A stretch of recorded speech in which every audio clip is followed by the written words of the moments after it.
Hello guys, welcome back to Ozone classes. हमने last lecture में circular motion complete कर लिया था।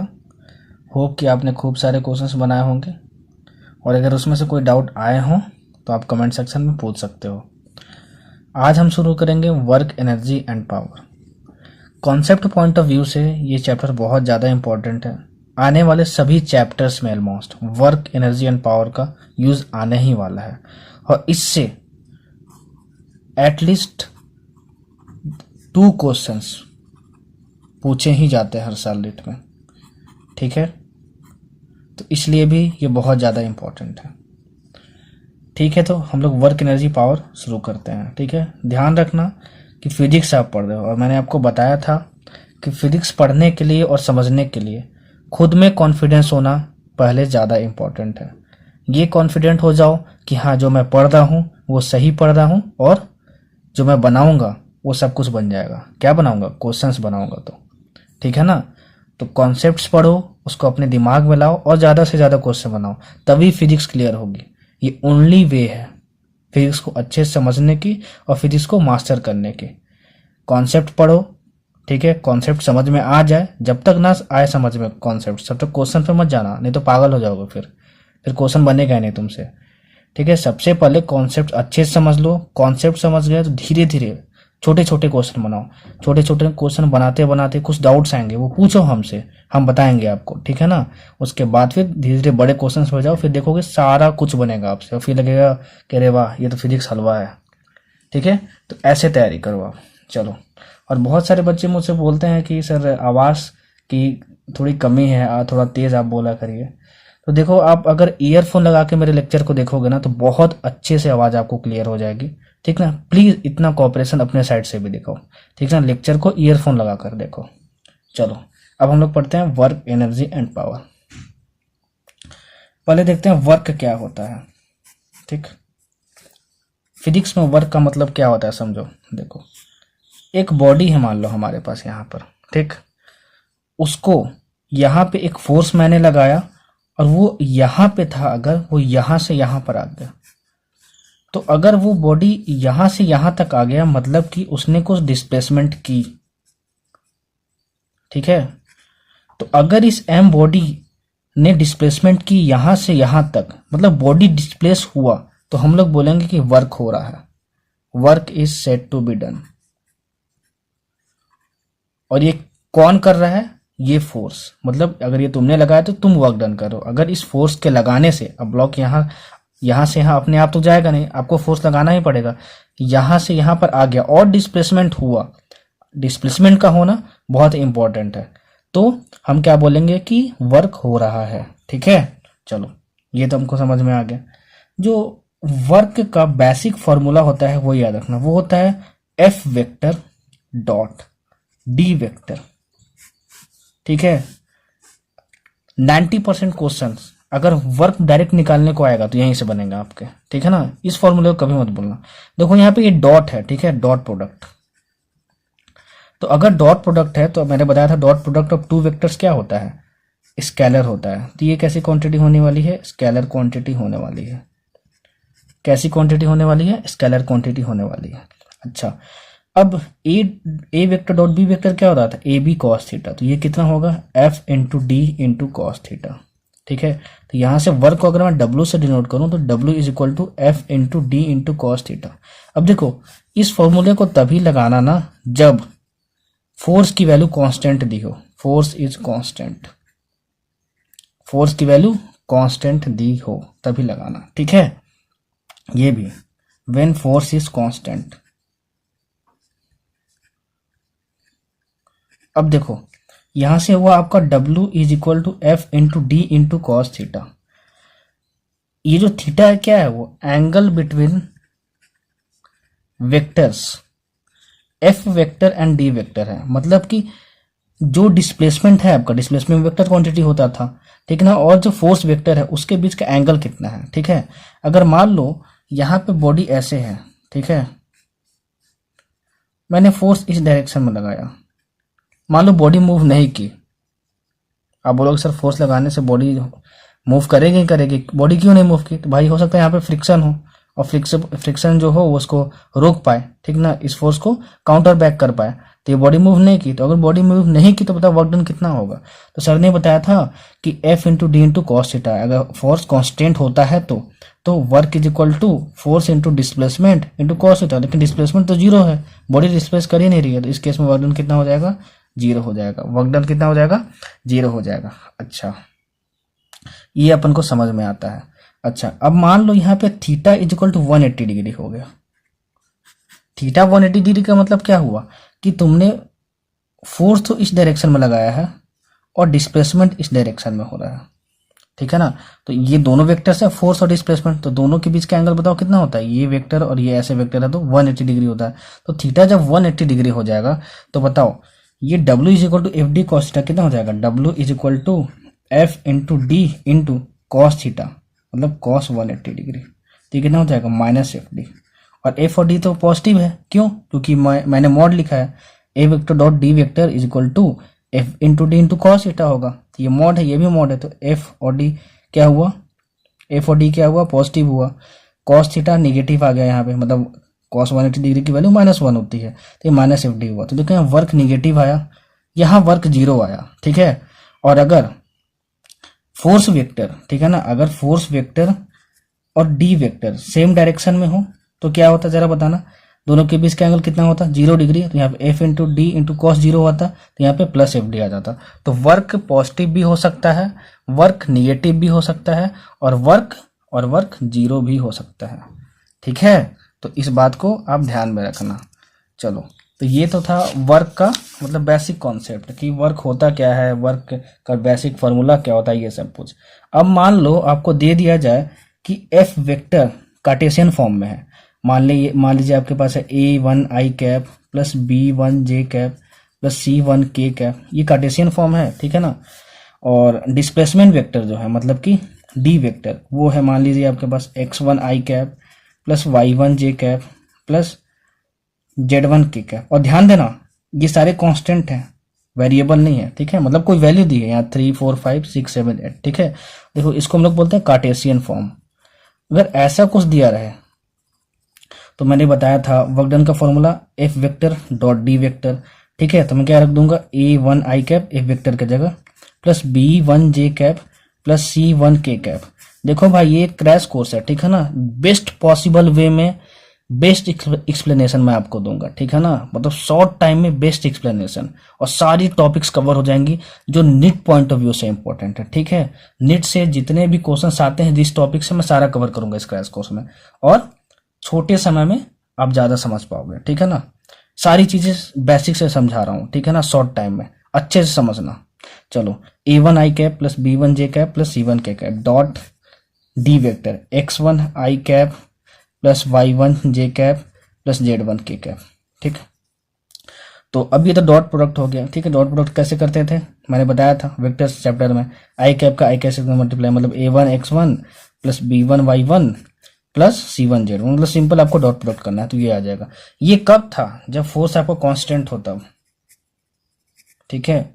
मान लो कि फोर्स कांस्टेंट नहीं है, क्वेश्चन में फोर्स इज नॉट कांस्टेंट, मतलब कि फोर्स कांस्टेंट नहीं है, मतलब कि मान लो फोर्स की वैल्यू हो सकती थी 5 न्यूटन, लेकिन 5 न्यूटन नहीं दिए, मान लो दिया 5t, ठीक है। तो t इक्वल टू 0 सेकंड पे force 0, t equal to 1 second पे 5 newton, t equal to 2 second पे 10 न्यूटन, तो यहाँ पे फोर्स वेरिएबल हो गया, ठीक है। तो अगर फोर्स वेरिएबल होता है, ठीक है, अगर फोर्स वेरिएबल होता है तो मान लो कि एक बॉडी पॉइंट ए पे यहाँ पर है, ठीक है, और यहाँ पे एक पॉइंट बी है, इस बॉडी को यहाँ से यहाँ पे ले जाना है, ठीक है, पॉइंट ए से बी ले जाना है, ठीक है। तब जो वर्क डन का जो फॉर्मूला होता है वो होता है integration of F vector dot DS vector, ठीक है, और ये होता है ए से बी।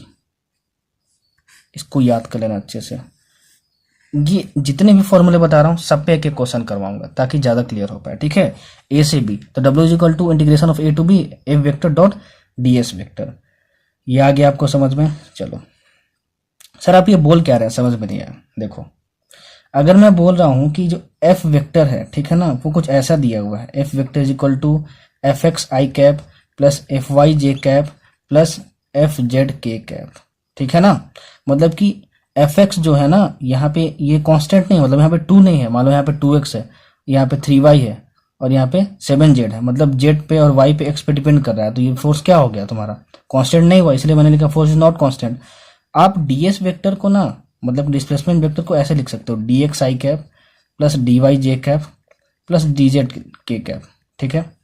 तो आपका ये जो आएगा सिंप्लीफाई फॉर्म में ये आ जाएगा, आप करके देखना, integration of X A to X B F X D X plus integration of Y A to Y B F Y D Y plus integration of Z A to Z B F Z D Z.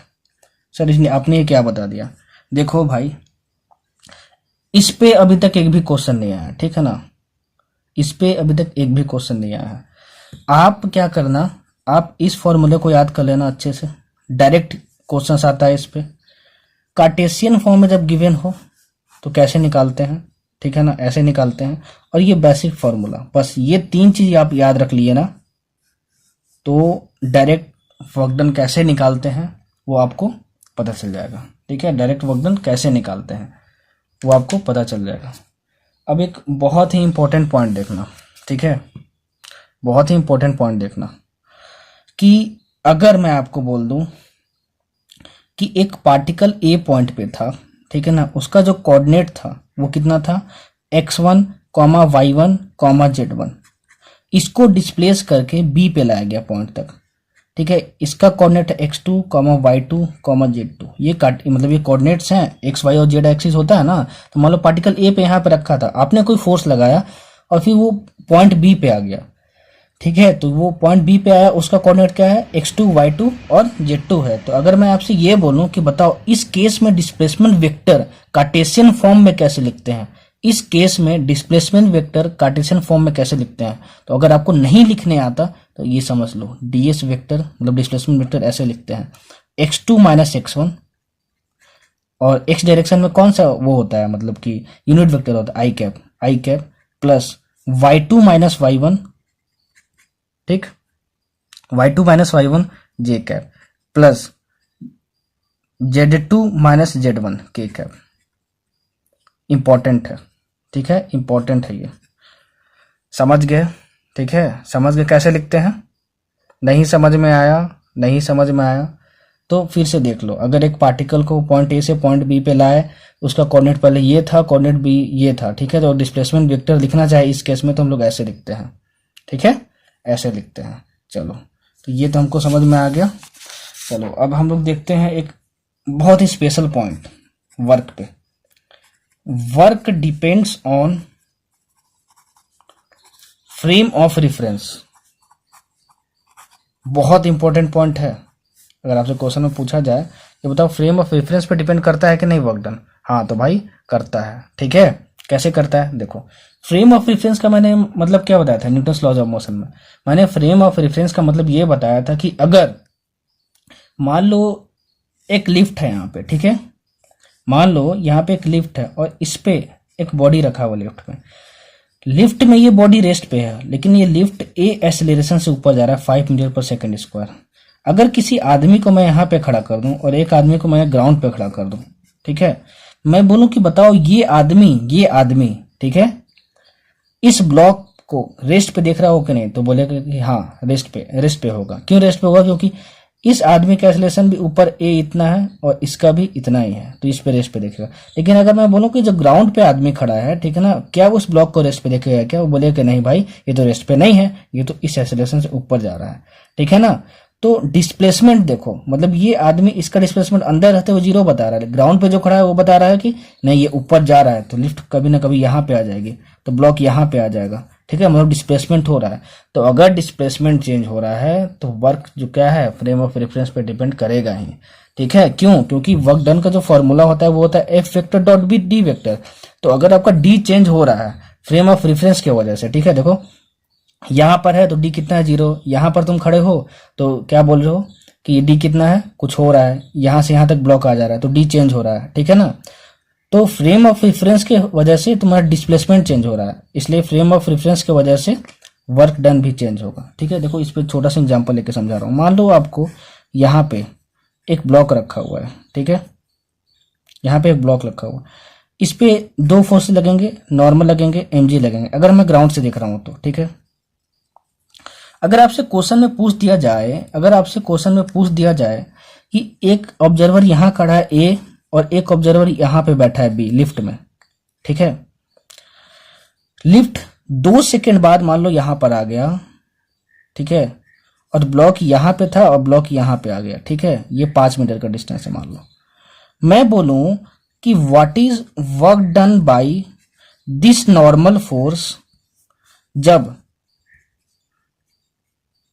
Observed bye B, जब उसको B देख रहा हो तो।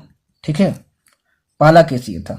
ठीक है, तो देखो अगर बी ऑब्जर्व इसको कर रहा होगा इस ब्लॉक को, तो बोलेगा भाई नॉर्मल तो इस पे लग रहा है, ठीक है ना, नॉर्मल इस पे लग रहा है, ठीक है, लेकिन ये क्या बॉडी इस ऑब्जर्व के रिस्पेक्ट में डिस्प्लेस कर रही है क्या? नहीं कर रही है। तो क्या बोलेगा वर्क डन कितना हो जाएगा? F into D into cos theta. F मतलब एन यहाँ पे लग रहा है, डिस्प्लेसमेंट कितना है? 0, तो ये 0 देखेगा वर्क डन। ठीक है, वही मैं बोलूं कि अगर बी ऑब्जर्व कर रहा है, ठीक है ना, अगर बी ऑब्जर्व कर रहा है मतलब ऑब्जर्व्ड बाय बी, तो अगर sorry observed by A, B वाला तो हो गया हमारा, ऑब्जर्व्ड बाय ए, बी वाला हमारा हो गया ऑब्जर्व्ड बाय ए। ठीक है, अगर मान लो ये ए ऑब्जर्व कर रहा है, ठीक है, तो ए ऑब्जर्व कर रहा है तो बोलेगा भाई पहले ब्लॉक तो यहाँ था, अब ब्लॉक यहाँ पे आ गया, कितना डिस्प्लेस किया? 5 मीटर डिस्प्लेस किया, कितना फोर्स लगा? एन लगा। ठीक है, और एन इसी डायरेक्शन में है और डिस्प्लेसमेंट इसी डायरेक्शन में है। देखो एन इसी डायरेक्शन में है और डिस्प्लेसमेंट भी इसी डायरेक्शन में है, तो angle theta is equal to 0 degree.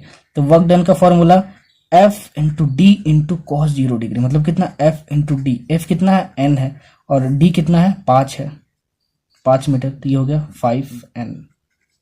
ये न्यूटन नहीं है, ये n नॉर्मल फोर्स है, ठीक है ना। 5n वर्क का जो यूनिट होता है कितना होता है? जूल होता है, ये तो आपको पता ही होगा। वर्क का यूनिट कितना होता है? जूल होता है, नहीं जानते हो तो जान लो। ठीक है, समझ में आया? चलो, वर्क डन का SI यूनिट जूल होता है। तो वर्क डन इस तरीके से फ्रेम ऑफ रेफरेंस पे डिपेंड करता है। समझे? चलो अब इस पे हम लोग कुछ क्वेश्चंस देख लेते हैं, कैसे कैसे क्वेश्चन पूछे जाते हैं। सबसे बेसिक क्वेश्चन देखो, अब से क्वेश्चन में क्या बोला गया है कि एक फोर्स है 7 - 2x + 3x²। ठीक, ये एक बॉडी पे लग रही है, ये फोर्स एक बॉडी पे लग रही है। ठीक है, इस फोर्स की वैल्यू ये है।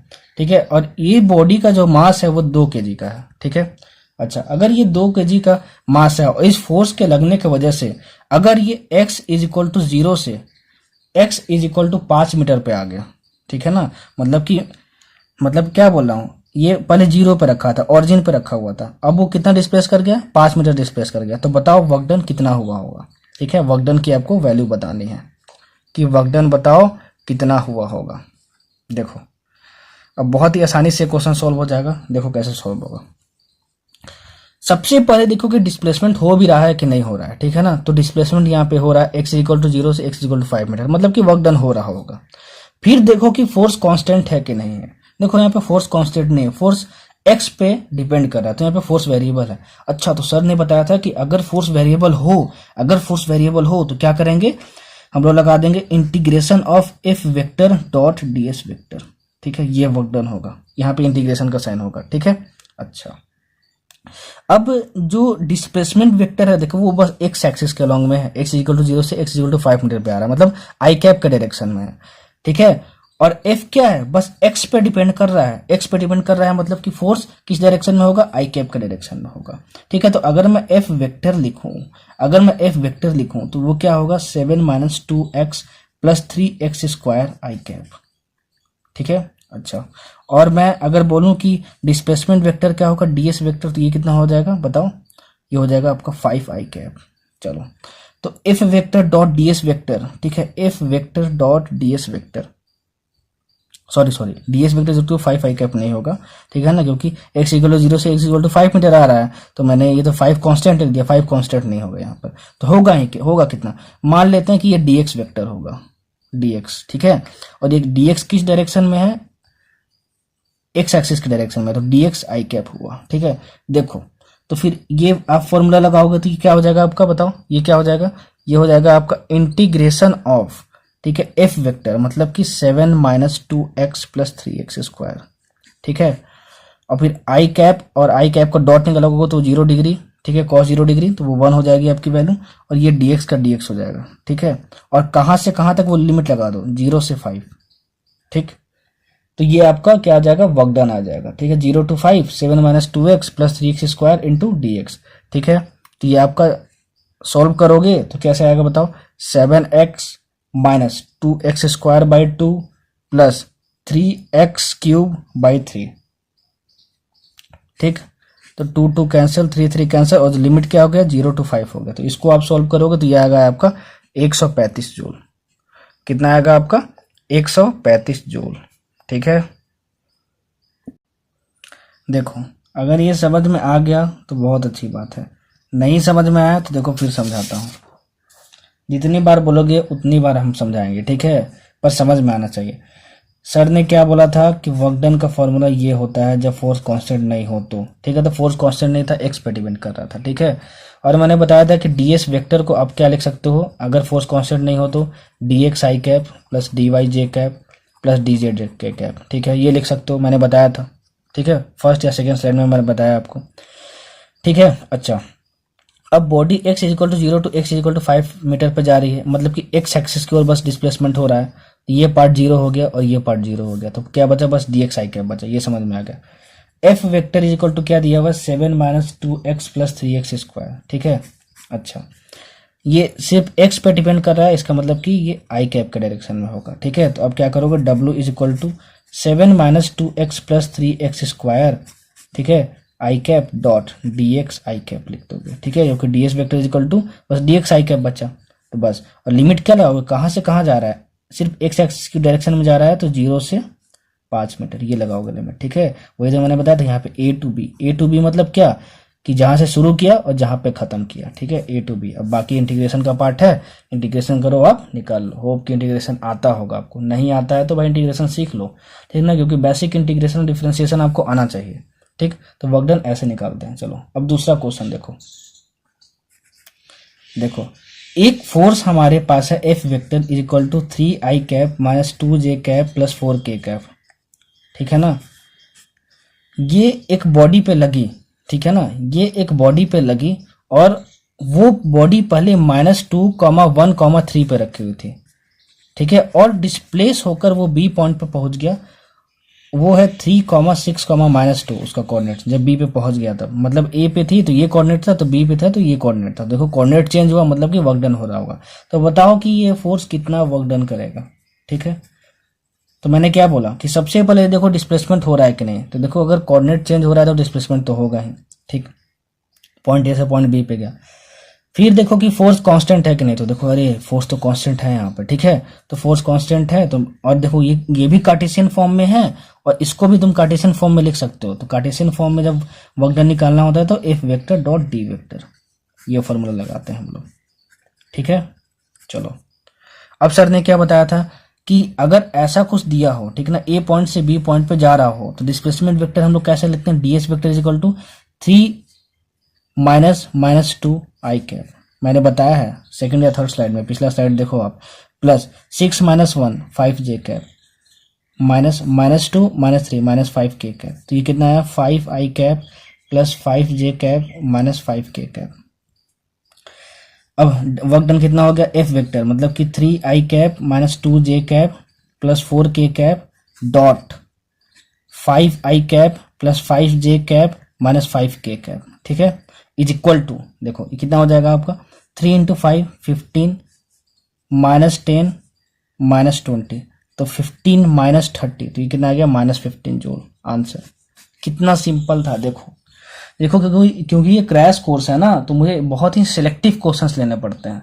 अगर थोड़ा हमारे पास और टाइम होता, बहुत अच्छे से हम लोग पढ़ पाते ना, तो इतने अच्छे से मैं सारी चीजें एक्सप्लेन कर देता हूँ, इतनी आसानी से कि आपको लगता है कि फिजिक्स हलवा है, पूरा हलवा है, ठीक है ना, पूरा हलवा है फिजिक्स, मतलब कुछ है ही नहीं, मतलब हलवा में एकदम मस्त बना के खा लो, इस तरीके से है फिजिक्स, ठीक है। लेकिन फिर भी जितना टाइम मिला है उसमें तो हमें बेस्ट करना है, तो उसी टाइम में मैं बेस्ट क्वेश्चंस को उठाता हूँ और बेस्ट पॉसिबल वे में आपको समझाता हूँ, ताकि आप आसानी से समझ सको। ठीक है, इससे बाहर क्वेश्चन नहीं आएगा। ठीक, मैं गारंटी दे रहा हूँ, आप सारे लेक्चर देख लो। ठीक है, सारे कॉन्सेप्ट्स मेरे पढ़ लो, इसी कॉन्सेप्ट से क्वेश्चन आने वाले हैं। ठीक है, चलो ये हो गया हमारा। अब हम लोग तीसरे टाइप के क्वेश्चंस पे आते हैं। देखो, एक बॉडी रेस्ट पे था 20 kg का। ठीक है, ये क्वेश्चन, दूसरा क्वेश्चन 20 kg का बॉडी है और वो रेस्ट पर है। ठीक है ना, पहले ये रेस्ट पर है, इस पे एक 5 न्यूटन का तुमने फोर्स लगाया। कितना लगाया? 5 न्यूटन का फोर्स लगाया इस वाले डायरेक्शन में, और बॉडी इसी डायरेक्शन में डिस्प्लेस की। तो बताना है कि वर्क डन इन 1 सेकेंड कितना होगा। क्या होगा? वर्क डन इन 1 सेकेंड कितना होगा। तो देखो, हमें फोर्स तो पता है और डिस्प्लेसमेंट भी इसी डायरेक्शन में हो रहा है। तो अगर फोर्स इसी डायरेक्शन में है और डिस्प्लेसमेंट इसी डायरेक्शन में है तो थीटा की वैल्यू भी पता है 0 डिग्री। ठीक, वर्क डन निकालने के लिए अगर फोर्स कांस्टेंट हो तो सर ने बताया था F dot D vector formula लगा देना, तो उसके लिए डिस्प्लेसमेंट हमें चाहिए था। ठीक है, तो क्या हमें डिस्प्लेसमेंट पता है? क्या नहीं पता है। ठीक है, डिस्प्लेसमेंट हमको नहीं पता है। अच्छा, तो अगर डिस्प्लेसमेंट निकल जाए तो हमारा वर्क डन निकल जाएगा। अच्छा, अब क्या यहाँ पे फोर्स कांस्टेंट है? हाँ, अगर फोर्स कांस्टेंट है तो F is equal to M a, तो ए भी कांस्टेंट होगा। तो अगर एक्सेलरेशन कांस्टेंट होगा तो क्या मैं S is equal to u t plus half a t square लगा सकता हूँ? हाँ, लगा सकता हूँ, सर ने बताया था। U क्या है? 0 है पहले, तो ये 0 हो गया आपका। Displacement is equal to half into A, मतलब कितना? A. F is equal to M A लगाओगे तो ए की वैल्यू कितनी आ जाएगी? F 5 by mass 20। ठीक है, हाफ इंटू 5/20, और कितने टाइम में फाइंड करना है डिस्प्लेसमेंट? 1 स्क्वायर। तो ये आपका कितना हुआ जरा बताइएगा? तो 5/40, 5/40 मीटर। ठीक है, 5/40 मीटर आपका आ गया। अच्छा, अगर मैं बोलूं कि आप बताओ कि वर्क डन कितना होगा, तो वर्क डन होगा F into D into cos theta, और थीटा की वैल्यू 0 है तो F इंटू डी। ठीक है, तो F कितना था? 5, और डिस्प्लेसमेंट आप फाइंड कर चुके हैं 5/40। ठीक है, तो ये आपको कितना हो गया जरा बताना। ये और ये कैंसिल हो गया तो ये 8 बार में गया, तो ये कितना आया? 5/8। तो 5/8 जूल,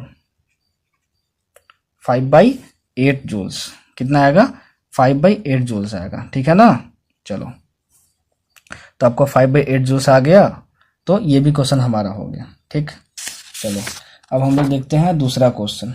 देखो, बहुत ही बेहतरीन क्वेश्चन आपको बताने जा रहा हूँ, सारे कॉन्सेप्ट क्लियर कर देंगे आपको।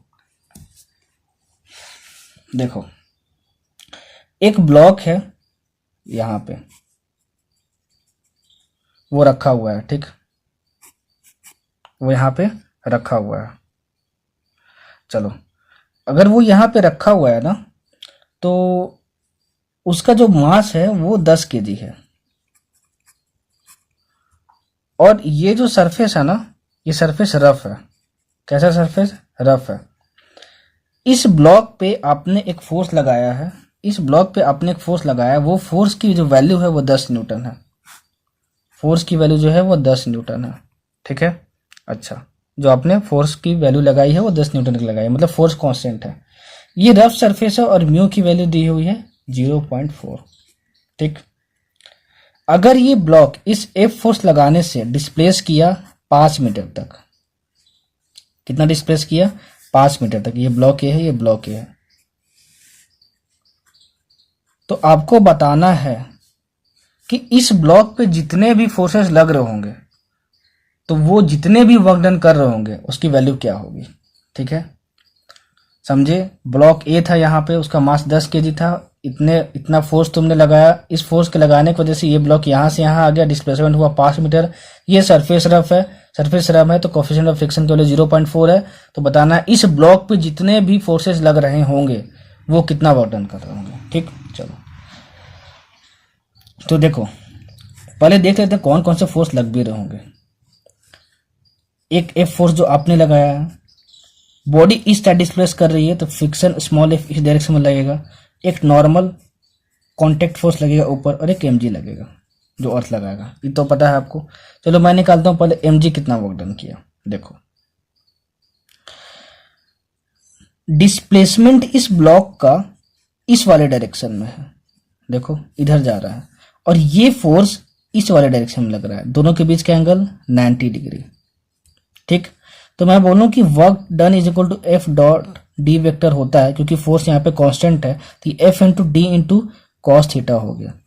तो अगर मैं mg के द्वारा मतलब बात करूं, ग्रेविटेशनल फोर्स जो है वो कितना वर्क डन कर रहा है, तो यहाँ पे कॉस थीटा मतलब कॉस 90 डिग्री कितना हो गया, 0 हो गया। तो ये 0 हो गया, तो एफ और डी की वैल्यू लिखना जरूरी ही नहीं है, तो ये वर्क डन बाई mg आया। ठीक है, वैसे work done by normal force लिखूं तो F into D into cos theta. ठीक है, तो नॉर्मल इस डायरेक्शन में है और ये किस डायरेक्शन में है, डिस्प्लेसमेंट इस डायरेक्शन में है, ds। ये mg था और ये ds था, और ये क्या है, n है। दोनों के बीच का एंगल 90 डिग्री, फिर cos 90 डिग्री 0 हो गया।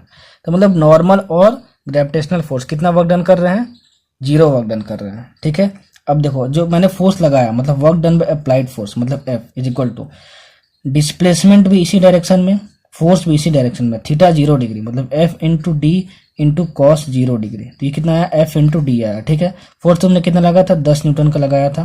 ठीक है, और ये कितना डिस्प्लेसमेंट हुआ, 5, मतलब ये कितना हुआ, 10 इंटू 5, कितना हुआ, 10 इंटू 5, ये कितना हुआ आपका जरा बताना तो, 50। ठीक है, 50 जूल्स, कितना है, 50 जूल्स। तो हमारा निकल गया कि अप्लाइड फोर्स कितना वर्क डन कर रहा है। अब कौन सा फोर्स लग रहा है, फ्रिक्शन। ये बताओ कौन सा फ्रिक्शन लग रहा हो, काइनेटिक फ्रिक्शन की स्टैटिक फ्रिक्शन। सर ने क्या बताया था, बॉडी मूव करने लगी तो कौन सी फ्रिक्शन लगेगी, काइनेटिक फ्रिक्शन लगेगी। ठीक है, कौन सी फ्रिक्शन लगेगी, काइनेटिक फ्रिक्शन लगेगी। अच्छा, अब अगर ये काइनेटिक फ्रिक्शन लग रही होगी तो काइनेटिक फ्रिक्शन की वैल्यू क्या होती है जरा बताना। काइनेटिक फ्रिक्शन की वैल्यू होती है F is equal to mu k into n, ये होती है। और n is equal to mg होगा, क्योंकि वर्टिकल डायरेक्शन में कोई मूवमेंट नहीं है, तो ये हो गया म्यू के इंटू mg। अब तो सर ने मुझे ये बताया था कि म्यू के की वैल्यू यहाँ पे रखना। ठीक है, तो म्यू के की वैल्यू तो दी नहीं है, लेकिन सर ने ये भी बताया था कि अगर सिर्फ म्यू लिखा हो तो म्यू के और म्यू एस इक्वल होता है। तो कितना हुआ 0.4, और मास कितना दिया है आपके पास, 10 दिया है, इंटू जी आप मान लो 10 है। ठीक, तो यह है आपका 4/10 इंटू 100। तो ये और ये कैंसिल हो गया। ठीक है, ये और ये कैंसिल हो गया, और ये कितना हुआ 40 न्यूटन एफ की वैल्यू हुई, काइनेटिक फ्रिक्शन की वैल्यू हुई। अब जरा बताना, काइनेटिक फ्रिक्शन इस डायरेक्शन में लग रहा है और डिस्प्लेसमेंट इस डायरेक्शन में हो रहा है। ठीक है, दोनों के बीच का एंगल 180 डिग्री। तो W बाई स्मॉल f मतलब kinetic friction is equal to F into D into cos 180 degree मतलब -1, मतलब ये आया माइनस एफ इंटू डी। तो माइनस और f की वैल्यू कितनी है 40, और इंटू डिस्प्लेसमेंट कितना है 5, डिस्प्लेसमेंट कितना है 5, तो ये कितना हो गया -40 इंटू 5। तो -40 इंटू 5 आपको कितना हो गया -200 जूल। मतलब वर्क डन बाई फ्रिक्शन क्या आया, निगेटिव आया। याद रखना, वर्क डन बाई फ्रिक्शन क्या आया, निगेटिव आया। ठीक है, तो ये निगेटिव हुआ, और जो आपने अप्लाइड फोर्स लगाया था उससे कितना वर्क डन आया 50 जूल आया, ये पॉजिटिव आपका आ रहा था। ठीक है, तो ये लास्ट तरीके क्वेश्चन था जो आपसे पूछ सकता है वर्क डन पे, डायरेक्ट वर्क डन पे, कि बताओ मतलब वर्क डन की वैल्यू कितनी होगी। इससे बाहर कुछ नहीं आएगा। ठीक है, इससे बाहर आपसे कुछ भी नहीं पूछेगा। चलो अब हम लोग देख लेते हैं दूसरा कॉन्सेप्ट, फोर्स और displacement time graph. Force and displacement time graph, displacement time graph, force and displacement time graph. देखो जितना भी पढ़ा रहा हूं ना, उसको एक विश्वास रख के देखो कि भाई मुझे सब समझ में आएगा, मुझे सब बनेगा। क्योंकि अभी से लगभग 80 दिन है आपके पास। 80 दिन भाई बहुत होते हैं। 80 दिन में मतलब आप फिजिक्स 50% मार्क्स आराम से ला सकते हो। ठीक है ना, और इनफैक्ट उससे पहले भी अगर काफ़ी कुछ पढ़े हो तो भाई 90% ला सकते हो, और क्यों नहीं 100% भी ला सकते हो। लेकिन अगर लगन होगी, मेहनत होगी तो सब कुछ कर लोगे। ठीक है, तो हमारे पास टाइम कम है। ठीक है ना, 80 दिन है हमारे पास, वो मैं जानता हूँ, तो उसको ध्यान में रखते हुए मैं लेक्चर बनाता हूँ, ताकि उस 80 दिन में आपको बेस्ट रिवीजन पॉसिबल जो हो सके वो मिले आपको। जो भी बेस्ट रिवीजन हो सकता है ना, और जितने अच्छे कॉन्सेप्ट के साथ हो सकता है, ठीक है ना, उस तरीके से मैं आपको पढ़ाता हूँ। ठीक है, चाहता तो बहुत तेजी से पढ़ा सकता था, डायरेक्ट फॉर्मूले लिख देता और बोलता कि देखो इस पे ऐसे ऐसे क्वेश्चन बनेंगे, लेकिन नहीं, एटलीस्ट जो नए कैंडिडेट है और डायरेक्ट जो रिवीजन करना चाहते हैं उन्हें भी समझ में आए, इसको मैं ध्यान में रखते हुए लेक्चर बनाता हूँ। ठीक, देखो force and displacement time graph. अगर फोर्स और डिस्प्लेसमेंट के बीच में आप ग्राफ ड्रॉ करो, फोर्स और डिस्प्लेसमेंट, तो एरिया अंडर कर्व जो देता है वो वर्क डन देता है। क्या देता है, area under curve, work done देता है। ठीक है, मान लो कुछ ऐसा एरिया है, A1, A2, A3, तो एक्स एक्सिस के ऊपर में जो एरिया है, एक्स एक्सिस के ऊपर में जो एरिया मतलब ये एरिया और ये एरिया, इसको पॉजिटिव लेना, और जो एक्स एक्सिस के नीचे जो एरिया है उसको नेगेटिव लेना। देखो गलती यहाँ से यही होती है एग्जाम में, पूछा कितना आसान जाता है क्वेश्चन, ठीक है ना। और ये एरिया भी आप पॉजिटिव कर दोगे, मतलब जोड़ दोगे, तो फिर आपका वर्क डन की वैल्यू गलत आ जाएगी। तो वर्क डन इस केस में क्या होगा जरा बताना, तो work done is equal to कितना हो जाएगा, A1 minus A2 plus A3, समझिए। तो A1 minus A2 plus A3। देखो बच्चों, कॉन्फिडेंट रखना खुद पर, अगर ये चीज नहीं रखोगे ना तो आगे भी आप कभी भी नहीं, मतलब आगे भी कुछ नहीं कर पाओगे फिर, क्योंकि आपको जिंदगी में हमेशा आगे ही बढ़नी है, अपनी रिस्पॉन्सिबिलिटी खुद लेनी है। तो अपने आप पे भरोसा करोगे तब तो आगे बढ़ोगे। तो अपने आप पे भरोसा रखो कि मैं सब सीख जाऊंगा, ठीक है। और भरोसा रखते हुए खूब क्वेश्चंस बनाओ। हम लोग क्यों हैं यहाँ पर, आप लोगों के लिए हैं, ठीक है ना। आप लोग मेहनत करो, क्योंकि आप लोग मेहनत नहीं करोगे तो ये सब लेक्चर का कोई फायदा नहीं। आप लोग मेहनत करोगे तभी आउटपुट मिलेगा, और वो आउटपुट हमें नहीं मिलने वाला है, आप ही को मिलने वाला है। आप जो करोगे अपने लिए करोगे, इसलिए मेहनत करो, मैं बार बार बोलता हूँ, ठीक। तो force and displacement time graph का मतलब जो एरिया होता है वो वर्क डन देता है, ठीक है। और अगर वो वर्क डन देता है, तो वर्क डन इतना होता है, A1 minus A2 plus A3, मतलब एक्स एक्सिस को नीचे वाला जो एरिया है उसको आप निगेटिव रखना, उसको आपका क्या रखना, निगेटिव रखना। ये निगेटिव होगा, ये पॉजिटिव होगा, और ये क्या देगा, वर्क डन देगा, एरिया अंडर द कर्व, समझे। तो फोर्स एंड डिस्प्लेसमेंट का जब ग्राफ दिया हो, ठीक है ना, तो उसका वर्क डन निकाल दोगे तो आपको क्या मिल जाएगा, सॉरी उसका एरिया निकाल दोगे तो क्या मिल जाएगा आपको, वर्क डन मिल जाएगा, ठीक है। तो ये था आपका वर्क डन का कॉन्सेप्ट। अब चलो हम लोग पढ़ते एनर्जी। क्या पढ़ते हैं हम लोग, एनर्जी। एनर्जी क्या होता है, capacity to do work. Hindi में बोलूं तो देखो, अगर मैं आपको बोलूं कि आपके पास, आप खाना नहीं खाए हो मान लो, ठीक है ना, आप खाना नहीं खाए हो, अच्छा, और मैं बोलूं कि आप काम करो, मतलब एक बॉडी है उसको हिलाना है एक जगह से दूसरे जगह पे, और खाना नहीं खाए हो, तो आप एनर्जी लेस फील करते हो, बोलते हो कि नहीं यार मेरे पास कम एनर्जी, शायद ही मैं उसको हिला पाऊँ, मान लो बहुत भारी ऑब्जेक्ट है, ठीक है। तो तुम्हारी उस समय क्षमता कम हुई वर्क करने की, बॉडी को डिस्प्लेस करने की। अगर मैं वही बोलूं कि खूब मस्त एकदम जो तुम्हारा फेवरेट डाइट था, एकदम मटर पनीर चिकन वगैरह सब कुछ बना के दे दिया गया तुमको, और मस्त एकदम एनर्जी से भरे पड़ो, तो बोलोगे भाई हाँ मैं तो इसको आराम से हिला दूंगा, ठीक है ना। मतलब अब आपके पास वर्क करने की क्षमता ज्यादा है। तो वर्क करने की कितनी क्षमता है आपके पास, वो एनर्जी से हम लोग डिटरमाइन करते हैं। जितनी ज्यादा एनर्जी होगी, वर्क डन करने की कैपेसिटी उतनी ही ज्यादा होगी। समझ में आया, ठीक है। चलो, जो एनर्जी की जो एसआई यूनिट होती है ना, वो भी जूल ही होती है। क्या होती है, जूल ही होती है। सेम एज वर्क, ठीक है। एक कन्वर्जन आप और याद रखना कि एक calorie is equal to 4.2 joules होता है। कितना होता है, 4.2 जूल्स होता है एक कैलोरी में, ठीक है। एक कैलोरी में 4.2 जूल्स होता है, ठीक है। कैलोरी भी जो है वो एनर्जी का यूनिट है। दो टाइप की एनर्जी आपको पढ़नी है, काइनेटिक एनर्जी, ठीक, ये पहली, और दूसरी पढ़नी है आपको potential energy.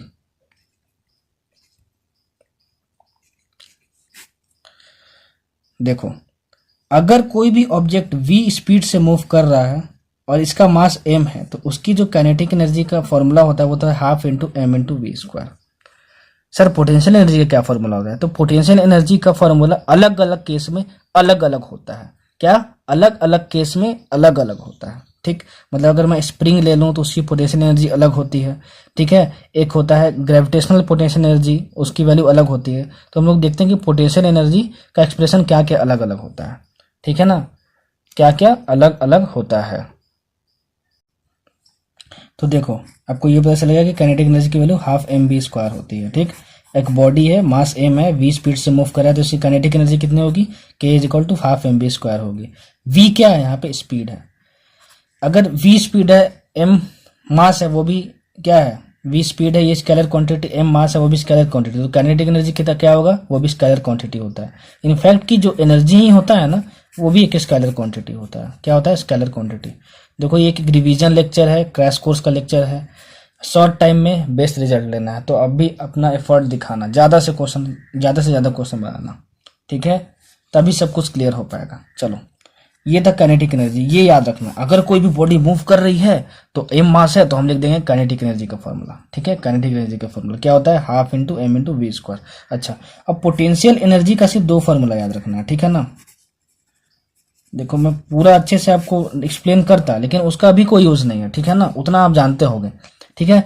Potential energy NEET point of view से वो क्या याद रखना है? देखो, 2 टाइप की रखनी है। ग्रेविटेशनल पोटेंशियल एनर्जी आपको याद रखनी है, ठीक है, और स्प्रिंग पोटेंशियल एनर्जी आपको याद रखनी है। स्प्रिंग में भी जो एनर्जी होती है ना, वो होती है पोटेंशियल एनर्जी, ठीक है ना। चलो, gravitational potential energy, spring potential energy. Gravitational potential energy के रिगार्डिंग हमको क्या याद रखना है? देखो, ग्रेविटेशनल पोटेंशियल एनर्जी और स्प्रिंग पोटेंशियल एनर्जी दोनों पोटेंशियल एनर्जी है। कभी भी पोटेंशियल एनर्जी को आप डिफाइन करोगे ना, तो एक रेफरेंस से डिफाइन करते हैं, विद रिस्पेक्ट टू रेफरेंस, ठीक है। ये रेफरेंस का मतलब क्या होता है सर? देखो, मैं बताता हूं अच्छे से। अगर मान लो ये ब्लॉक है आपके पास एम, इसको यहां से यहां पे लाए, ठीक, देखो, तो जहां से जहां पे इसको ले जा रहे हो ना, जहां से शुरुआत की हो, उसको आप रेफरेंस मान लेना, ये समझो आप, ठीक।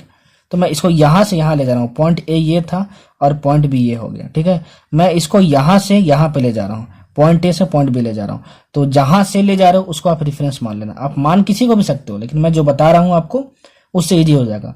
पोटेंशियल एनर्जी लिखते समय बस, ठीक है ना, पोटेंशियल एनर्जी लिखते समय, ठीक है। तो पोटेंशियल एनर्जी लिखते समय चाहे ये लिखो चाहे ये लिखो, एक रेफरेंस मान लेना। रेफरेंस किसको मानना? जहां से आपने शुरुआत की, तो मैंने इसको रेफरेंस मान लिया। तो अगर ग्रेविटेशनल पोटेंशियल एनर्जी लिखो ना, तो अगर बॉडी, अगर ये लिखो, ग्रेविटेशनल पोटेंशियल एनर्जी की बात कर रहा हूं, अगर बॉडी रेफरेंस फ्रेम के ऊपर जा रही हो और अगर ये हाइट h हो, ठीक है, तो प्लस mgs लिख देना, gravitational potential energy, gravitational potential energy. अगर ये आप रेफरेंस मानो, बॉडी पहले यहाँ थी, इस रेफरेंस के बॉडी नीचे आ गई, मान लो यहाँ पर, ठीक है, ये मान लो h1 हाइट थी, तो यहाँ पे h1 हुआ और ये h2 हो गया।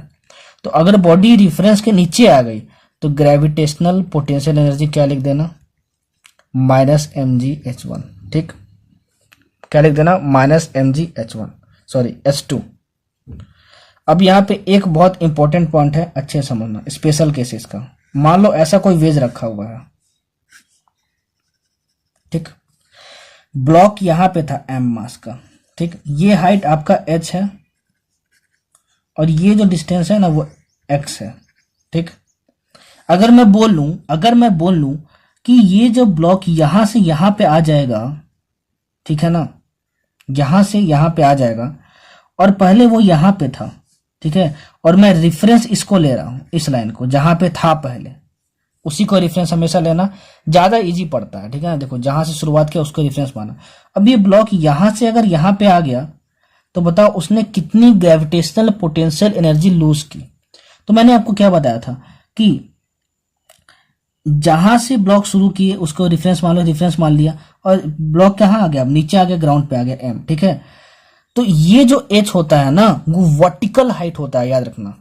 यहां पे देखो, यहां से यहां तक ब्लॉक आ रहा है, तो 2 चीजें हैं, एक ये है, ये लेंथ है, और ये देखो ये एक वर्टिकल डिस्टेंस है दोनों के बीच में, इस ब्लॉक में और इस ब्लॉक में। अगर वर्टिकल डिस्टेंस की बात करो तो देखो ये है कि नहीं वर्टिकल डिस्टेंस, ये वर्टिकल डिस्टेंस है, यही तो उतना भी डिस्टेंस होगा। ये एच है तो ये भी तो एच होगा ना, तो ये एच है और ये एच है, ठीक है। तो ये जो एच है ना, मतलब ये जो वर्टिकल है, वर्टिकल डिस्टेंस है या फिर डिस्प्लेसमेंट जो भी बोलो, ठीक है ना, वो एच यहाँ पे ये डिनोट करता है। तो अगर मैं बोलूं कि बताओ अगर ये रेफरेंस है तो रेफरेंस के नीचे आए, तो रेफरेंस के सर ने बताया था कि नीचे आएगा तो माइनस लगाना है यहाँ पे, ठीक है, तो माइनस लिख दिया, m इंटू जी, ठीक है, और m इंटू जी, और ये h क्या था? वर्टिकल हाइट था। वर्टिकल हाइट मतलब ये, ठीक है ना, ये हाइट लेना है, तो ये माइनस mgh हो गया, ठीक है। तो ये ग्रेविटेशनल पोटेंशियल एनर्जी वो लूज किया। लूज क्यों? क्योंकि ये माइनस हो गया यहाँ पे, ठीक है ना, क्योंकि अगर तुम यहाँ इसको रेफरेंस माने होते तो रेफरेंस के ऊपर है, अब ये देखो रेफरेंस के ऊपर है यहाँ पे, तो रेफरेंस के ऊपर जाएंगे तो क्या प्लस लिखते हैं ग्रेविटेशनल पोटेंशियल एनर्जी, और ये h क्या था? वर्टिकल हाइट था, तो क्या लिखते हैं यहाँ पे m इंटू जी, और ये वर्टिकल हाइट h, समझे? तो ऐसे ग्रेविटेशनल पोटेंशियल एनर्जी लिखते हैं। तो ग्रेविटेशनल पोटेंशियल एनर्जी लिखने आना चाहिए भाई, लिखने आना चाहिए। ठीक, अब दूसरा क्या था आपके पास, ग्रेविटेशनल पोटेंशियल एनर्जी हो गया स्प्रिंग पोटेंशियल एनर्जी। देखो स्प्रिंग पोटेंशियल एनर्जी समझाने से पहले ये भी मैं आपको समझा देता हूँ थोड़ा सा। ठीक, मान लो स्प्रिंग का कॉन्सेप्ट क्या है वो मैं आपको बता रहा हूँ। ये वॉल है आपके पास, स्प्रिंग कुछ ऐसा दिखता है, इतना तो जानते ही होगे भाई, स्प्रिंग से बचपन से ही खेले होगे। मैं तो बचपन में बहुत खेला था स्प्रिंग से, बहुत मजा आता था यार, मतलब अलग ही दिन थे यार, मतलब बहुत मिस करता हूँ बचपन। आप भी मिस करते होगे और आगे जाके और भी मिस करोगे। चलो इसको स्प्रिंग बोलते हैं, नहीं जानते हो तो जान लो। ठीक है, ये स्प्रिंग है अपना। सर आप ये क्या बता रहे हो, स्प्रिंग तो जानता ही हूँ, नहीं जानते हो तो जान लो, ये स्प्रिंग है, ये एम मास है। स्प्रिंग की क्या प्रॉपर्टी होती है ना, इस ब्लॉक को अगर आप इस डायरेक्शन में डिस्प्लेस करोगे, इस वाले डायरेक्शन में एफ फोर्स लगा के, तो जो स्प्रिंग है ना इसमें एक फोर्स जनरेट होता है, इस स्प्रिंग में एक फोर्स जनरेट होता है, और इस ब्लॉक को चाहता है स्प्रिंग कि आप एफ फोर्स लगा के इस डायरेक्शन में जा रहे हो, उसको तुम उस डायरेक्शन में ना ले जा पाओ, ये स्प्रिंग चाहता है। तो अगर वो ऐसा चाहेगा तो जरा बताओ कि अगर ये स्प्रिंग इसी डायरेक्शन में फोर्स लगा दिया तो आपके मोशन को सपोर्ट कर दिया इसी डायरेक्शन में, तो लेकिन ये क्या चाहता है स्प्रिंग कि मैं तुम्हें नहीं जाने दूंगा। तो डिस्प्लेसमेंट आपका जिस भी डायरेक्शन में होता है ना, उसके अपोजिट डायरेक्शन में क्या होता है, स्प्रिंग फोर्स होता है। तो स्प्रिंग फोर्स की जो वैल्यू होती है वो होती है माइनस के into x vector. X vector क्या है, डिस्प्लेसमेंट, और ये माइनस साइन क्या डिनोट करता है ना, निगेटिव साइन। ये बताता है कि जो स्प्रिंग फोर्स है ना वो डिस्प्लेसमेंट के ऑपोजिट डायरेक्शन में होने वाला है। मतलब अगर फोर्स आपने लगाया और डिस्प्लेसमेंट इस डायरेक्शन में है तो स्प्रिंग फोर्स इस डायरेक्शन में लगेगा। तो स्प्रिंग फोर्स का अगर इसको मैं एफएस से डिनोट करूं, आपसे मैं मैग्नीट्यूड पूछूं एफएस का, तो आप क्या बोलोगे, माइनस के इंटू एक्स। तो माइनस क्या हो जाएगा, पॉजिटिव हो जाएगा, तो के इंटू एक्स हो जाएगा, समझे। तो ये स्प्रिंग फोर्स का मैग्नीट्यूड हुआ, मतलब उसकी वैल्यू हुई। तो देखो स्प्रिंग फोर्स डिस्प्लेसमेंट पे डिपेंड कर रहा है, तो क्या स्प्रिंग फोर्स कांस्टेंट फोर्स है क्या, नहीं, ये वेरिएबल फोर्स है। क्यों, क्योंकि वो एक्स पे डिस्प्लेसमेंट पे डिपेंड कर रहा है। तो ये कैसा फोर्स है, वेरिएबल फोर्स है आपका। ठीक है, तो ये था आपका स्प्रिंग फोर्स का कॉन्सेप्ट। ठीक, अच्छा अगर मान लो यही जो ब्लॉक है, ठीक है, यही जो ब्लॉक है वो पहले यहां पे रखा हुआ था एम, ठीक, और ये इसका नेचुरल लेंथ है। ठीक है, नेचुरल लेंथ है, मतलब स्प्रिंग का जो लेंथ था ना वो एल है। ठीक, मतलब स्प्रिंग कॉम्प्रेस नहीं हुई है, मतलब कि स्प्रिंग को तुम दबाए नहीं हो और स्प्रिंग को तुम इस साइड फेंके नहीं हो, मतलब सॉरी इस साइड इलोंगेट नहीं किए हो। ठीक है ना। अच्छा, स्प्रिंग को जब कॉम्प्रेस करेंगे या इलोंगेट करेंगे तब स्प्रिंग फोर्स जनरेट होता है, याद रखना। स्प्रिंग को जब इलोंगेट करेंगे या फिर कॉम्प्रेस करेंगे या फिर इलोंगेट करेंगे तभी स्प्रिंग फोर्स जनरेट होगा, मतलब कि एक्स कुछ डिस्प्लेसमेंट आएगा नेचुरल लेंथ से, तभी तो कोई स्प्रिंग फोर्स आएगा ना। ठीक है, अगर मान लो ये तुम्हारा नेचुरल लेंथ है तो डिस्प्लेसमेंट कितना हुआ बताओ, जीरो हुआ। तो एक्स इक्वल टू जीरो है तो स्प्रिंग फोर्स कितना आएगा, जीरो आएगा। तो नेचुरल लेंथ से डिस्प्लेसमेंट होना जरूरी है, तभी तुम्हारा स्प्रिंग फोर्स आता है। अच्छा, अगर मान लो तुमने कुछ डिस्प्लेसमेंट किया यहां पे, ठीक है, x1। अच्छा, ये x1 पहले डिस्प्लेस तुमने किया हुआ था, फिर और इसको डिस्प्लेस कर दिया x2। ठीक है, अच्छा ये x1 है और ये आपका x2 है। ठीक है, ये कितना था बताओ, ये x इक्वल टू 0 था, ये आपका x1 हो गया, यहाँ पे आया तो ठीक है, और ये तुम्हारा पूरा x2 हो गया, ये m मास का है, ये m मास का है। ठीक, अच्छा मतलब ये आपका नेचुरल लेंथ था x इक्वल टू 0 वाला कंडीशन। ठीक है ना, ये आपका नेचुरल लेंथ था x इक्वल टू 0 वाला कंडीशन। अच्छा, यहां से यहां आपने पहले ला के रखा हुआ x1 पे, फिर फर्दर तुमने x इक्वल टू 0 के रेफरेंस में x इक्वल टू x2 पे लाके रख दिया इसको, मतलब कि बॉडी पहले नेचुरल लेंथ में थी। ठीक है ना, तो बॉडी नेचुरल लेंथ में थी तो उसके पास कोई पोटेंशियल एनर्जी नहीं थी क्योंकि स्प्रिंग फोर्स जनरेट ही नहीं हो रहा था। अच्छा, उसको तुमने क्या किया, x1 डिस्टेंस पे क्या किया, x1 डिस्टेंस पे रख दिया, x1 डिस्टेंस पे रख दिया इसको स्ट्रेच करके, फिर इसको फर्दर स्ट्रेच किया, कितना, x2 किया। तो इसमें जो पोटेंशियल एनर्जी स्टोर होती है ना स्प्रिंग में, वो होती है हाफ इंटू के इंटू x2 का whole square minus half into के इंटू x1 का होल स्क्वायर। ठीक है, इसको याद रखना, बहुत इंपॉर्टेंट है। अगर मान लो ये x1 इक्वल टू 0 हुआ, ठीक है, x1 इक्वल टू 0 मतलब क्या, कि देखो ऐसा आपका कुछ था, ये आपका स्प्रिंग था, ठीक है। x1 इक्वल टू 0 मतलब क्या, ये l लेंथ है तो ये पहले नेचुरल लेंथ में था, उसके बाद फिर इसको x डिस्टेंस से तुम मूव कर दिए तो स्प्रिंग फोर्स जनरेट होगा क्योंकि तुमने एलोंगेट किया है। तो अब बताओ कि जो पोटेंशियल एनर्जी स्प्रिंग में होगी कितनी होगी, तो ये होगी P E is equal to x1 0 रख दो, हाफ इंटू के इंटू एक्स स्क्वायर। यही फॉर्म आपका ज्यादा यूज होगा 99% केसेस में जो नीट में आएंगे। मतलब कि अगर कोई स्प्रिंग है, ठीक है ना, ध्यान से सुनना, बार बार बता रहा हूँ क्योंकि गलती करते हैं इसमें बच्चे, फालतू में, मतलब दोबारा मैं रिपीट नहीं कर रहा हूँ, इसमें बच्चे गलती करते हैं इसलिए मैं आपको बता रहा हूँ, ठीक है। आपको आता है तो बहुत अच्छी बात है। ये आपका स्प्रिंग है, ठीक है, ये नेचुरल लेंथ बना था, नेचुरल लेंथ से आपने एक्स डिस्टेंस इसको इलोंगेट किया या फिर एक्स डिस्टेंस इसको कॉम्प्रेस करो चाहे इलोंगेट करो, पोटेंशियल एनर्जी हमेशा पॉजिटिव होता है, ठीक है ना, हाफ इंटू के इंटू एक्स स्क्वायर, समझे। चाहे इसको एक्स इलोंगेट कर दो, ठीक है ना, या फिर ब्लॉक यहां पे था पहले, ठीक है, अब मान लो ब्लॉक यहां पर आ गया, इसको एक्स क्या कर दो, कॉम्प्रेस कर दो। इन दोनों केस में पोटेंशियल एनर्जी का फॉर्मूला क्या होगा, यही होगा, क्या होगा, यही होगा, ठीक है। तो चलो, होप कि आप ये भी समझ गए होंगे। अब ये समझ गए कि काइनेटिक एनर्जी कैसे लिखते हैं, पोटेंशियल एनर्जी कैसे लिखते हैं, और पोटेंशियल एनर्जी में स्प्रिंग पोटेंशियल एनर्जी और ग्रेविटेशनल पोटेंशियल एनर्जी कैसे लिखते हैं। तब अब सबसे बड़ा पार्ट आता है work kinetic energy theorem. Work kinetic energy theorem, work kinetic energy theorem बहुत इंपॉर्टेंट, अच्छे से समझना भाई। मतलब पूरे वर्क एनर्जी पावर का ना ये हार्ट है, ठीक है, दिल है ये। मतलब ये समझ गया ना भाई तो झिंगा लाला, मतलब आगे भी जाकर बहुत बहुत बहुत यूज होने वाला है, और ये किसी भी कंडीशन में अप्लाई हो सकता है, अप्लीकेबल इन ऑल कंडीशंस। आगे मैं पढ़ाऊंगा कंजर्वेशन ऑफ मैकेनिकल एनर्जी, वो उसके लिए कंडीशन होता है कि मतलब यहाँ वो अप्लाई कर सकते हो, लेकिन वर्क काइनेटिक एनर्जी थ्योरम है ना, वो कहीं भी अप्लाई कर सकते हो, अप्लीकेबल इन ऑल कंडीशंस, ठीक है। ये क्या बोलता है, देखो, ये बोलता है work done by all the forces, ठीक है, is equal to change in kinetic energy of the body.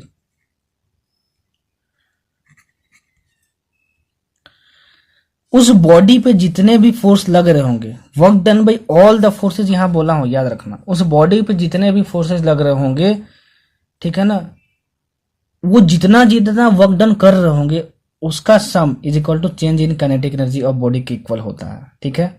देखो डायग्राम से समझाता हूं, ज्यादा बेहतर समझ में आएगा। एक बॉडी यहां पे ये है, इस समय इसकी v1 स्पीड थी, एक बॉडी यहां पे यही बॉडी, सेम बॉडी यहां पे आ गई, ठीक है, अब इसकी स्पीड v2 है, ठीक। इस पे कौन कौन से फोर्स लग रहा है बताओ, नॉर्मल लग रहा है, mg लग रहा है, और मान लो ये सरफेस रफ है तो ये स्मॉल f होगा, ठीक। अच्छा, और एक कोई एक्सटर्नल फोर्स आप लगाओ f, चलो, तो कौन कौन से इस पे फोर्सेस लग रहे हैं बताओ, f लग रहा है, work done by f plus, और कौन सा फोर्स लग रहा है, नॉर्मल, प्लस और कौन सा लग रहा है, mg, और कौन सा लग रहा है, f, स्मॉल f, मतलब कौन सा स्मॉल f, फ्रिक्शन, ठीक है ना। तो ये work done by all the forces हुआ, बॉडी पे जितने भी फोर्सेस लग रहे हैं और वो जितना भी वर्क डन कर रहे हैं सबका सम लिखो इज इक्वल टू इस बॉडी में, ठीक है, कितनी काइनेटिक एनर्जी चेंज हो रही है, change in kinetic energy of the body. तो फाइनल वेलोसिटी कितनी हो गई, इसकी फाइनल स्पीड कितनी हो गई, वीटी होगी, तो फाइनल काइनेटिक एनर्जी कितने लिखोगे, half into M into v two का होल स्क्वायर माइनस, ठीक है, initial half into M into v one का होल स्क्वायर। ये change in kinetic energy of the body हो गई। उस बॉडी पे जितने भी फोर्स लग रहे हैं, कोई भी फोर्स छोड़ना मत, नहीं तो आंसर गलत आएगा, पहले ही बता दे रहा हूँ। उसके लिए क्या करना पड़ेगा, सबसे पहले वीडियो बनाना पड़ेगा। जितने भी फोर्स लग रहे हैं सारे के सारे जो वर्क डन कर रहे होंगे सबका सम लिखो is equal to change in kinetic energy of the body. यही है वर्क काइनेटिक एनर्जी थ्योरम, ठीक है। बहुत सारे क्वेश्चंस पूछे जाते हैं इस पे, बहुत सारे क्वेश्चंस पूछे जाते हैं इस पे, ठीक है। ये कहीं भी एप्लीकेबल है, कहीं भी एप्लीकेबल है। अब देखो कैसे क्वेश्चंस आते हैं वो मैं आपसे करवा देता हूँ, ठीक है ना। ठीक है, आपको बहुत अच्छा आता है तो बहुत सही, नहीं आता है तो समझो, ठीक है, क्योंकि बहुत सारे बच्चों को नहीं भी आता है। फिजिक्स से डरना मत भाई, बार बार बोलता हूँ, अगर फिजिक्स से डर गए तो भाई फिजिक्स नहीं बनेगी। देखो वर्क काइनेटिक एनर्जी थ्योरम पे कैसे क्वेश्चंस आ सकते हैं। देखो पहला क्वेश्चन लेते हैं, ठीक। एक बॉडी है, ठीक, इसका मास है 0.8 kg। इस बॉडी के पास जो इनिशियल वेलोसिटी है ना, इनिशियल वेलोसिटी, वो v1 वेक्टर है, वो है 3i cap minus 4j cap, ठीक। इस बॉडी की जो फाइनल वेलोसिटी है वो कितनी है, v2 vector is equal to minus 6j cap plus 2k cap, ठीक। आपको बताना है कि what is the change in kinetic energy of the body. सबसे पहले तो ये निकाल के मुझे बता दो, ठीक है ना, फिर मैं डायरेक्ट क्वेश्चन कराऊंगा वर्क काइनेटिक एनर्जी थ्योरम पे। देखता हूं कि आपको वेक्टर्स याद है कि नहीं याद है, क्योंकि इसमें सब कुछ वेक्टर का ही कॉन्सेप्ट है। देखो change in kinetic energy of the body मतलब क्या, half into change in kinetic energy of the body, half into M into v2 square minus half into M into v1 square, ठीक है ना। Half into v2 square minus half into M into v1 square. v2 क्या था, speed था, तो भाई क्या speed निकाल सकते हो, क्या इस वेक्टर का मैग्नीट्यूड निकाल सकते हो? हाँ निकाल सकते हैं, सर बोले थे कार्टेशियन फॉर्म में अगर वेक्टर दिया हो तो उसका मैग्नीट्यूड कैसे निकालेंगे, v2 वेक्टर का mod is equal to under root minus 6 का स्क्वायर प्लस 2 का स्क्वायर। तो ये कितना आएगा बताओ, 36 प्लस अंडर रूट 40, कितना आया, अंडर रूट 40। अच्छा v1 वेक्टर, तो v1 वेक्टर का मैग्नीट्यूड कितना आ जाएगा जरा बताना, v1 वेक्टर का मैग्नीट्यूड आ जाएगा under root 3 square plus minus 4 का होल स्क्वायर। ये कितना आ जाएगा आपका, 5 आ जाएगा, कितना आ जाएगा आपका, 5 आ जाएगा। अच्छा अभी चेंज इन काइनेटिक एनर्जी है तो half into m v2 square, half m common ले लिया, v2 स्क्वायर मतलब 40 माइनस v1 स्क्वायर मतलब कितना 25 is equal to half into 0.8 into 15 आ गया आपका ये, ठीक है ना। तो ये आपको होगा 0.4, ठीक है, तो मतलब ये आ गया 4/10 इंटू 15 और ये 2 और ये 3 और ये 2 मतलब 6 joules. Change in kinetic energy आ गया, कितना आ गया, 6 जूल्स आ गया, समझे। देखो कितने आसानी से मैं सॉल्व कर देता हूँ, ठीक है। अब ये मत बोलना कि सर आप टीचर हो इसलिए सॉल्व कर देते हो, भाई आप भी सॉल्व कर लोगे। मैं इसलिए सॉल्व कर पाता हूँ क्योंकि मैंने लगन की, मैंने मेहनत की फिजिक्स सीखने में। आप भी मेहनत करोगे, आप भी लगन करोगे तो आप भी सीख जाओगे। लगन करने वालों की कभी हार नहीं होती, कोशिश करने वालों की कभी हार नहीं होती, ठीक है। कोशिश करते रहो, जरूर बनेगा, लेकिन पेशेंस रखना। फिजिक्स एक बार में समझ में नहीं आती है, बार बार पढ़ोगे, बहुत प्रैक्टिस करोगे तभी समझ में आएगी, ठीक। चलो अब एक बहुत फेमस क्वेश्चन, इसको अच्छे से समझ लेना, नीट में भी आया हुआ है, ठीक है। जितने भी क्वेश्चंस मैं करवा रहा हूं ना, सिमिलर टाइप के क्वेश्चंस नीट में पूछे हुए हैं, ठीक है ना। मैं नीट को पूरा ध्यान में रखते हुए वहीं करवा रहा हूं, मतलब ये नहीं कि सो के उठा कि चलो कहीं कहीं से क्वेश्चन मिला और मैं करवा दिया, नहीं। बहुत ही सिलेक्टिव क्वेश्चन, ताकि कम समय में आपको ज्यादा आउटपुट मिले, ठीक है ना। चलो कम समय में हमें क्या लेना है, ज्यादा आउटपुट लेना है। चलो अब क्या बोल रहा है क्वेश्चन, देखो एक बॉल है, ठीक है, यहां पर वो 20 मीटर हाइट पे है ऊपर, इसको यहां से छोड़ दिया गया, पहले वो रेस्ट पे था, यहां से इसको छोड़ दिया गया, ठीक। इस बॉल का जो मास है ना वो 5 kg दिया हुआ है, ठीक। अच्छा कुछ देर बाद ये देखा गया ना कि वो कहीं यहां पर है, ठीक है, और 10 मीटर पर सेकंड की स्पीड एक्वायर कर चुका है, नहीं सॉरी मतलब v1 स्पीड एक्वायर कर चुका है। और जब वो ग्राउंड को हीट कर रहा है ना तो वो 10 मीटर पर सेकंड की स्पीड से हीट कर रहा है। किस स्पीड से हीट कर रहा है, 10 मीटर पर सेकंड की स्पीड से हीट कर रहा है। अच्छा अगर यहां पे एयर प्रेजेंट है, यहां पर वैक्यूम नहीं है, ठीक है ना, एयर प्रेजेंट है, तो बताओ कि work done by air friction कितना होगा, उसकी वैल्यू बतानी है आपको। फिर से सुनो क्वेश्चन, 20 मीटर हाइट ऊपर पे, ठीक है ना, एक बॉल को रखा गया था रेस्ट पे, मतलब u = 0, फिर उसको वहां से छोड़ा गया, उस ब्लॉक का मास 5 kg था, वो बॉल ग्राउंड को 10 मीटर पर सेकंड के स्पीड से हीट कर रहा है। अगर यहाँ पे वैक्यूम नहीं है, अगर यहाँ एयर भी प्रेजेंट है, तो बताओ work done by air friction क्या होगा, work done by air friction क्या होगा। अब बोलोगे सर वर्क डन का फॉर्मूला होता था F vector dot D vector, तो F into D into cos theta, displacement हमको पता है कितना, यहां से यहां आया वर्टिकल हाइट मतलब कितना वो 20 मीटर, और कॉस थीटा भी पता है हमको, ठीक है।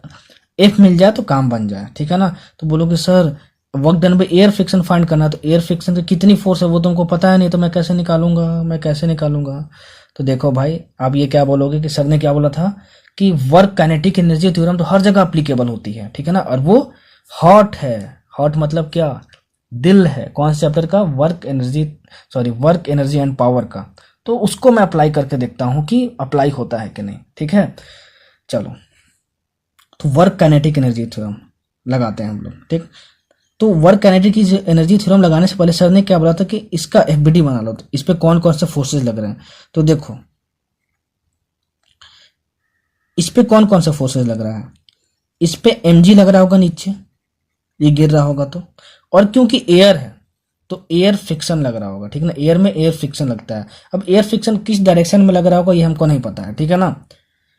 चलो तो हम मान लेते हैं कि एयर फ्रिक्शन लग रहा होगा, ठीक है ना। एयर फ्रिक्शन हम मान लेते हैं लग रहा होगा, ये एफ जो है वो एयर फ्रिक्शन है, ठीक है ना, लग रहा होगा। और कोई फोर्स लग रहा है क्या इस बॉडी पे, गिर रहा है तो नहीं। तो work done by all the forces मतलब work done by mg plus work done by f, यही दोनों फोर्सेस लग रहे हैं, is equal to change in kinetic energy of the body. मैं इस इंस्टेंट और इस इंस्टेंट पे चेंज इन काइनेटिक एनर्जी देख रहा हूं, क्यों, क्योंकि हमको work done by air friction यहां से यहां तक के लिए फाइंड करना है कितना वर्क डन किया। तो चेंज इन काइनेटिक एनर्जी मतलब हाफ इंटू एम, और ये v स्क्वायर मतलब into 10 square minus half into m, यहाँ पे वो रेस्ट पे था 0 स्क्वायर, ठीक है। तो ये वर्क डन बाय f मतलब ये एयर फ्रिक्शन है, f is equal to half into m, m कितना दिया 5 into 100 minus work done by mg, ठीक। ये और ये कैंसिल हो गया तो ये कितना वो 50, तो ये वो आपका 250 माइनस wmg। तो अगर हमें वर्क डन बाय mg मिल गया तो work done by air friction मिल जाएगा, वही तो हमको फाइंड करना था, ठीक है ना। तो वो कैसे फाइंड करेंगे, देखो वर्क डन बाय mg तो आप आराम से फाइंड कर सकते हो। g की वैल्यू आप ले लेना 10 मीटर पर सेकेंड स्क्वायर, ठीक है, कितना ले लेना 10 मीटर पर सेकेंड स्क्वायर। अच्छे से देखो ये यहां पर था फिर यहां पर आ गया, ये डिस्टेंस कितना है 20 मीटर है। तुमको क्या फाइंड करना, वर्क डन बाय mg मतलब work done by gravitational force. तो वर्क डन का बेसिक फॉर्मूला क्या होता है, F vector dot D vector, ठीक है। तो ये कितना होगा F into D into cos theta. F की वैल्यू पता है क्या mg, क्योंकि वर्क डन बाय आप mg आप फाइंड कर रहे हो, इंटू डिस्प्लेसमेंट भी आपको पता है कितना 20, ठीक है। mg इसी डायरेक्शन में है और डिस्प्लेसमेंट भी इसी डायरेक्शन में, नीचे ही आ रहा है ना, और mg तो नीचे लगेगा ही, तो थीटा कितना होगा 0, तो कॉस 0 मतलब 1। तो मास कितना हुआ आपका, मास आपको गिवन है कितना 5 इंटू 10 इंटू 20, ये कितना हो गया आपको जरा बताना। तो ये आपका 200 मतलब 1000, कितना हो गया आपका 1000 जूल्स।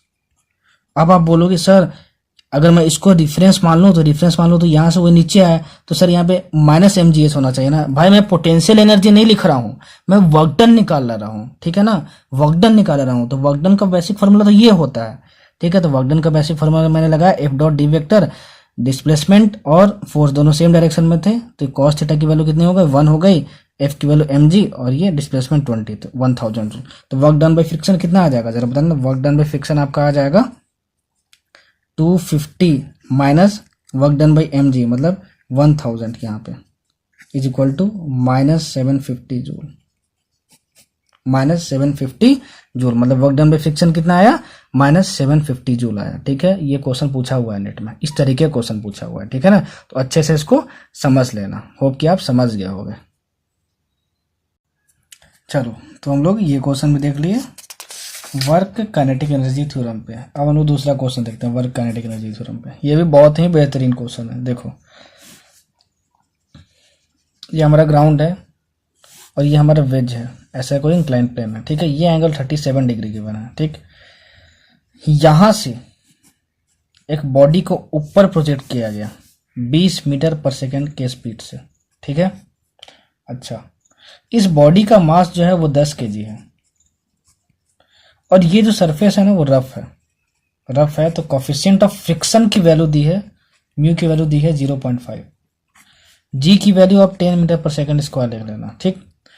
तो जरा जाहिर सी बात है कि अगर बॉडी का तुम ऊपर फेंके हो तो फ्रिक्शन नीचे लग रहा होगा, ठीक है। तो दोनों अपोजिट डायरेक्शन में है तो बॉडी कहीं ना कहीं जाकर रुकेगी, बॉडी कहीं ना कहीं जाके रुकेगी, ठीक है, ये कंफर्म है ऊपर में जाके।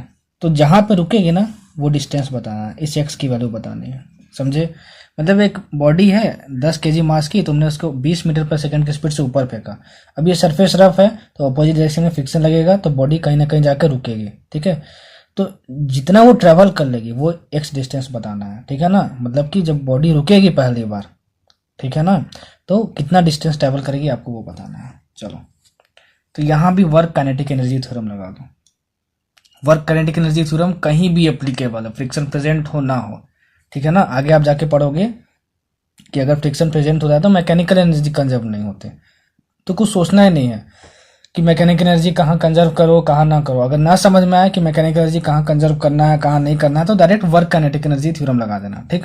चलो, तो बॉडी यहाँ पे अगर रुक गई है तो उसकी स्पीड यहाँ पे 0 हो गई होगी, ठीक। सोल्यूशन देखते हैं। अच्छा, तो change in kinetic energy of body लिखूं, change in kinetic energy of the body लिखूं तो क्या लिखूंगा जरा बताना। तो final half into M into 0 square minus initial half into M into 20 square. तो ये कितना हुआ, ये 0 हो गया, मतलब half minus half into M mass 10 into 20 square, मतलब ये 400। तो ये और ये कैंसिल हो गया, 5 5 4 जा 20, मतलब 2000 माइनस 2000, ठीक है। कितना आएगा, माइनस 2000 आएगा। चलो, ये चेंज इन काइनेटिक एनर्जी है, जूल्स। अब देखो, work done by all the forces is equal to change in kinetic energy होता है। वर्क काइनेटिक एनर्जी थ्योरम में लगा रहा हूं। तो सबसे पहले सर ने क्या बोला था, इसका एफबीडी बना लो। तो इसका एफबीडी बनाओगे ना, एफबीडी आप अपने से बना लेना, ठीक। तो ये एक एन आता है, ये एम जी कॉस थीटा आता है, ठीक, और ये एम जी साइन थीटा आएगा, ठीक है। और बॉडी अगर इस डायरेक्शन में जा रही है, इस वाले ऊपर वाले डायरेक्शन में जा रही है, तो फ्रिक्शन रिलेटिव मोशन को अपोज करता है, तो फ्रिक्शन भी इस डायरेक्शन में आएगा, ठीक। अच्छा, तो work done by all the forces लिखेंगे। तो work done by n plus work done by m g cos theta plus work done by m g sine theta plus work done by friction is equal to this change in kinetic energy. ये तो kinetic work kinetic energy theorem बोलती थी। अच्छा, अब displacement इस वाले direction में हो रहा है, देखो। तो एन और डीएस के बीच में एंगल 90 डिग्री, तो कॉस 90 0, तो डब्ल्यू एन भी 0 आ जाएगा, ठीक। ये डीएस वेक्टर और ये एम जी कॉस थीटा में बीच में एंगल 90 डिग्री है, तो डब्ल्यू एम जी कॉस थीटा भी 0 हो जाएगा। क्यों 0 कर रहा हूँ कि F into D into cos theta होता है वर्क डन का फॉर्मूला। तो theta is equal to 90 degree, ठीक है, तो कॉस 90 0, तो ये पूरा 0 हो जाएगा, तो ये भी 0 ये भी 0। अब देखो, डीएस वेक्टर में और एम जी साइन थीटा में क्या एंगल उतना है क्या, 90 डिग्री नहीं है। कितना एंगल है, ये देखो 180 डिग्री है। और फ्रिक्शन और डीएस वेक्टर में इधर फ्रिक्शन लग रहा है, इधर डिस्प्लेसमेंट वेक्टर लग रहा है, मतलब डिस्प्लेसमेंट वेक्टर इस डायरेक्शन में है और फ्रिक्शन इस डायरेक्शन में, तो इसके बीच में एंगल भी कितना है, 180 डिग्री है, ठीक। चलो, तो वर्क डन बाई फ्रिक्शन पहले हम लोग फाइंड करते हैं। तो बताओ कौन सी फ्रिक्शन लग रही होगी, काइनेटिक फ्रिक्शन। तो उस काइनेटिक फ्रिक्शन की वैल्यू कितनी होगी, म्यू के इंटू एन होगी, ठीक है। इस डायरेक्शन में कोई डिस्प्लेसमेंट है क्या, नहीं, तो n is equal to m g cos theta होगा, ठीक है। तो वर्क डन बाई फ्रिक्शन लिखेंगे तो हम क्या लिखेंगे बोलो, mu k into n, n मतलब एम जी कॉस थीटा, ठीक है, mu k into m g cos theta, ठीक है, इंटू डिस्प्लेसमेंट, डिस्प्लेसमेंट कितना हो रहा है वही तो आपको निकालना है, एक्स इंटू कॉस 180 डिग्री, दोनों के बीच का एंगल देखो मैंने बताया, इधर डिस्प्लेसमेंट है इधर फ्रिक्शन है, कितना होगा 180 डिग्री, तो ये वैल्यू -1 हो जाएगी, इज इक्वल टू म्यू के कितना गिवन है आपको 0.5, मतलब कि 5/10, ठीक है, 5/10। एम कितना गिवन है आपको 10, जी 10, कॉस थीटा कितना कॉस 37 डिग्री, इसकी कॉस 37 डिग्री की वैल्यू होती है 4/5, ठीक है, और ये कॉस 180 डिग्री -1, ठीक, ये आपका आ गया। अच्छा, तो 10 से 10 कैंसिल हो गया, ये 2 बार में गया, ठीक है, तो कितना हुआ 4 2 8 8 5 40, तो ये -40 जूल हो गया, वर्क डन बाई फ्रिक्शन। क्या है? Work done by friction. अच्छा, अब देखो वर्क डन बाई अगर आप निकालना चाहो, work done by m g sine theta क्या होगा? एम जी साइन थीटा भी बच रहा था, work done by m g sine theta, तो ये कितना हो जाएगा जरा बताना। फोर्स इंटू डिस्प्लेसमेंट, ठीक है, तो फोर्स कितना है? एम जी साइन थीटा है, इंटू डिस्प्लेसमेंट कितना है? X into -1। इन दोनों के बीच के एंगल भी कितना है? 180 डिग्री है, ठीक है। एम जी साइन थीटा इधर लग रहा है, डिस्प्लेसमेंट इधर लग रहा है, एंगल 180 डिग्री। तो मास कितना है? 10 इंटू 10 जी इंटू साइन 37, 3/5 वैल्यू होती है, और ये -1, तो ये और ये कैंसिल 2, तो ये आ गया आपका -60 एक्स, ठीक। ये जूल, या एक्स मैं भूल गया हूँ, ठीक है ना, यहाँ पे एक्स भूल गया हूँ, ये एक्स है यहाँ पर, यहाँ भी एक्स होगा, ये एक्स है यहाँ पर, तो यहाँ भी एक्स होगा, और ये -60 एक्स और ये -40 एक्स, ठीक है। समझ में आया? ठीक है, समझ में आया आपको? तो आप निकाल चुके हो सब कुछ। अब work done by n plus work done by f plus work done by m g cos theta plus work done by m g sine theta is equal to change in kinetic energy, जो कि आई थी -2000, ठीक है। तो ये 0 आ गया था और ये भी 0 आ गया था। डब्ल्यू एफ की वैल्यू आपने क्या निकाली थी? डब्ल्यू एफ की वैल्यू आपने निकाली थी -40x, और डब्ल्यू एम जी साइन थीटा की आपने वैल्यू कितनी निकाली थी? -60x। तो ये कितना आ गया? -2000, ठीक है। तो ये हो आपका -100x इज इक्वल टू -2000, ये और ये कैंसिल हो गया, 0 डबल 0 कैंसिल, तो x is equal to 20 metre. मतलब वो 20 मीटर ऊपर जाके रुकेगा, 20 मीटर ऊपर जाके रुकेगा, समझे? चलो, तो ऐसे क्वेश्चन सॉल्व किया जाता है, ठीक है ना।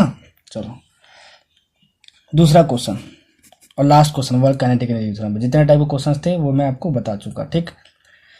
एक पार्टिकल है जिसका मास m है, मतलब एक बॉडी है जिसका मास m है, उसकी वेलोसिटी डिस्प्लेसमेंट के साथ ऐसे वेरी कर रही है, v is equal to a under root x. a यहाँ पे कांस्टेंट है, ठीक है। अगर body x is equal to 0 से x is equal to d पे आया, तो बताओ उस बॉडी पे जितने भी फोर्सेस लग रहे होंगे वो कितना वर्क डन किया होगा? Work done by all the forces क्या होगा? तो सर ने क्या बताया था, जहां भी work done by all the forces पूछे तो वहां पे वर्क काइनेटिक एनर्जी थ्योरम लगा देना, ठीक है।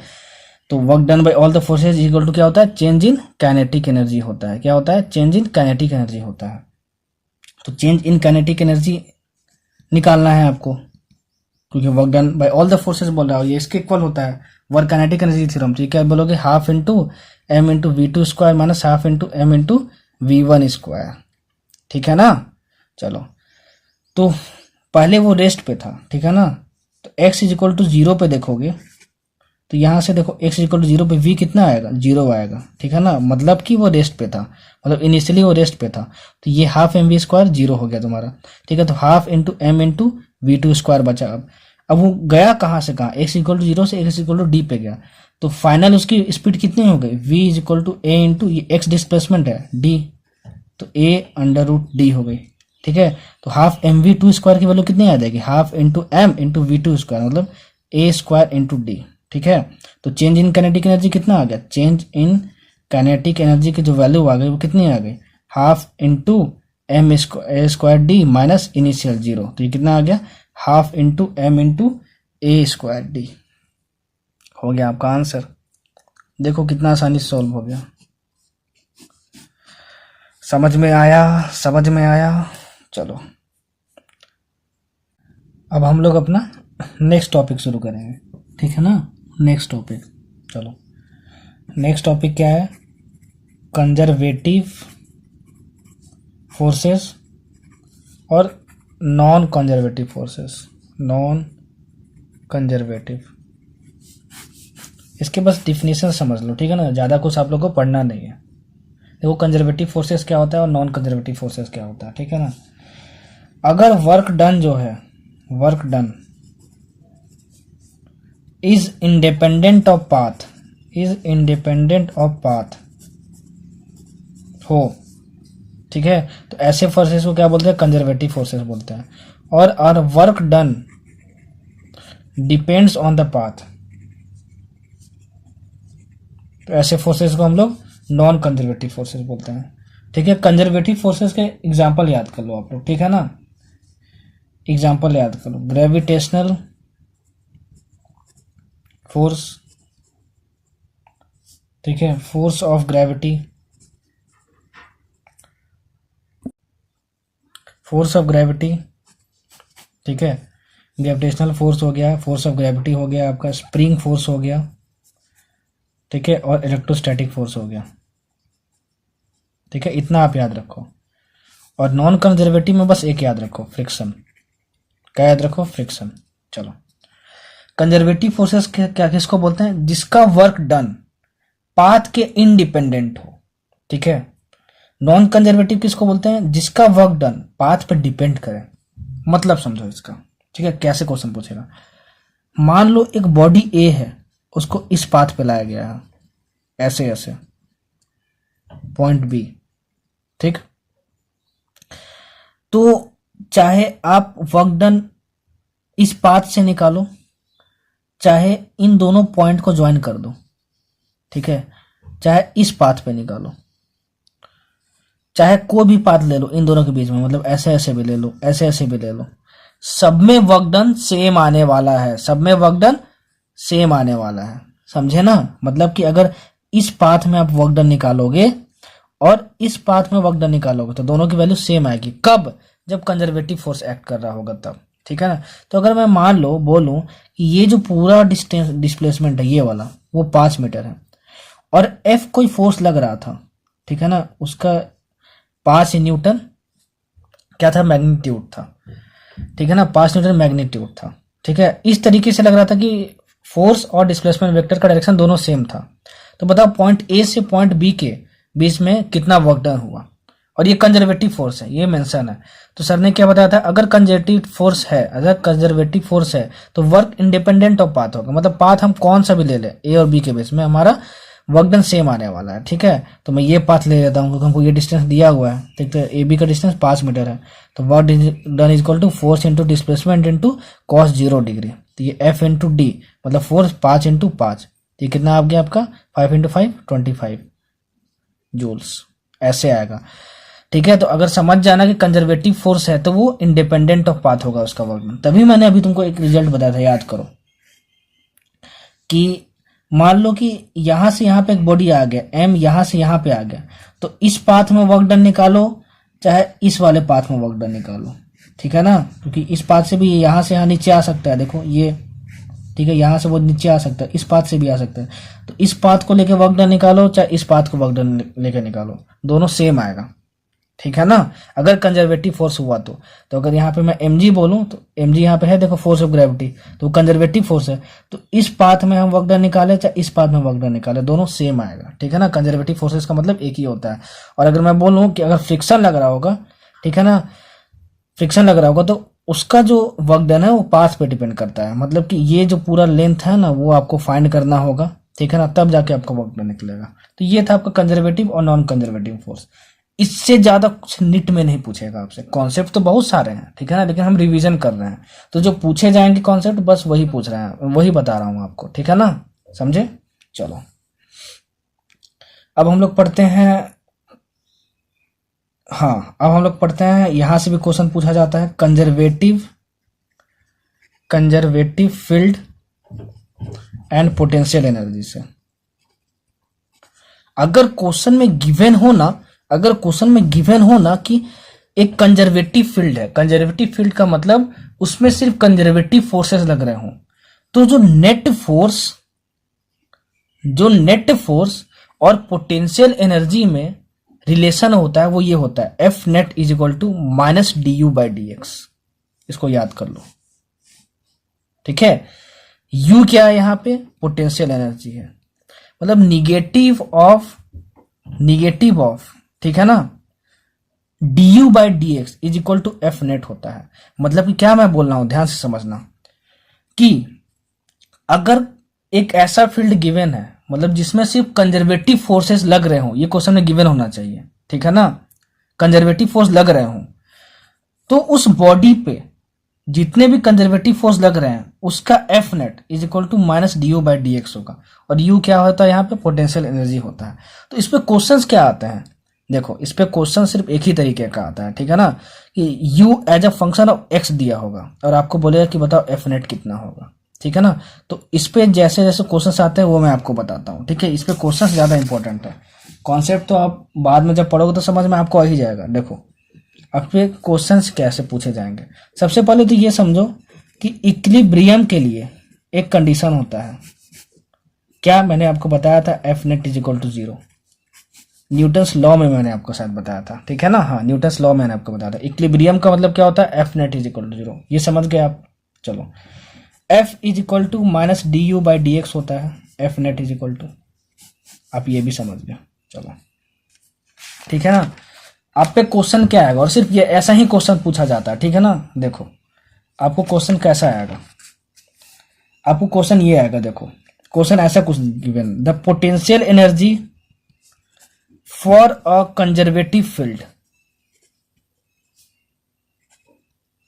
ऐसे वैरी कर रहा है। देखो u is equal to A X square minus B X, तो आपको क्या क्या फाइंड करना है, देखो a और b कांस्टेंट है, ठीक है ना। एक्सप्रेशन फॉर फोर्स कैसा होगा, ऐसा ही डायरेक्ट क्वेश्चन आएगा नेट में, ठीक है, और डायरेक्ट क्वेश्चन आया भी हुआ है, देख लेना। इक्विलिब्रियम पोजीशन, ठीक है, और potential energy at equilibrium, potential energy at equilibrium. देखो तो आपको क्या याद आएगा कि अरे सर ने बताया था potential energy as a function of X जब गिवन हो तो D U by D X निकाल देना, तो वो उसका निगेटिव कर देना, तो एफ नेट की वैल्यू आ जाएगी, ठीक है ना, एफ नेट की वैल्यू आ जाएगी। तो ये एफ नेट क्या है, ये फोर्स है, ठीक है ना, तो पहले यही निकालना है आपको, एक्सप्रेशन फॉर फोर्स। तो U as a function of X square minus B X दिया है, तो D U by D X निकाल दो, तो ये कितना आ जाएगा, 2ax माइनस बी आ जाएगा, और ये 2x माइनस बी आ गया, ये D U by D X आया, ठीक है।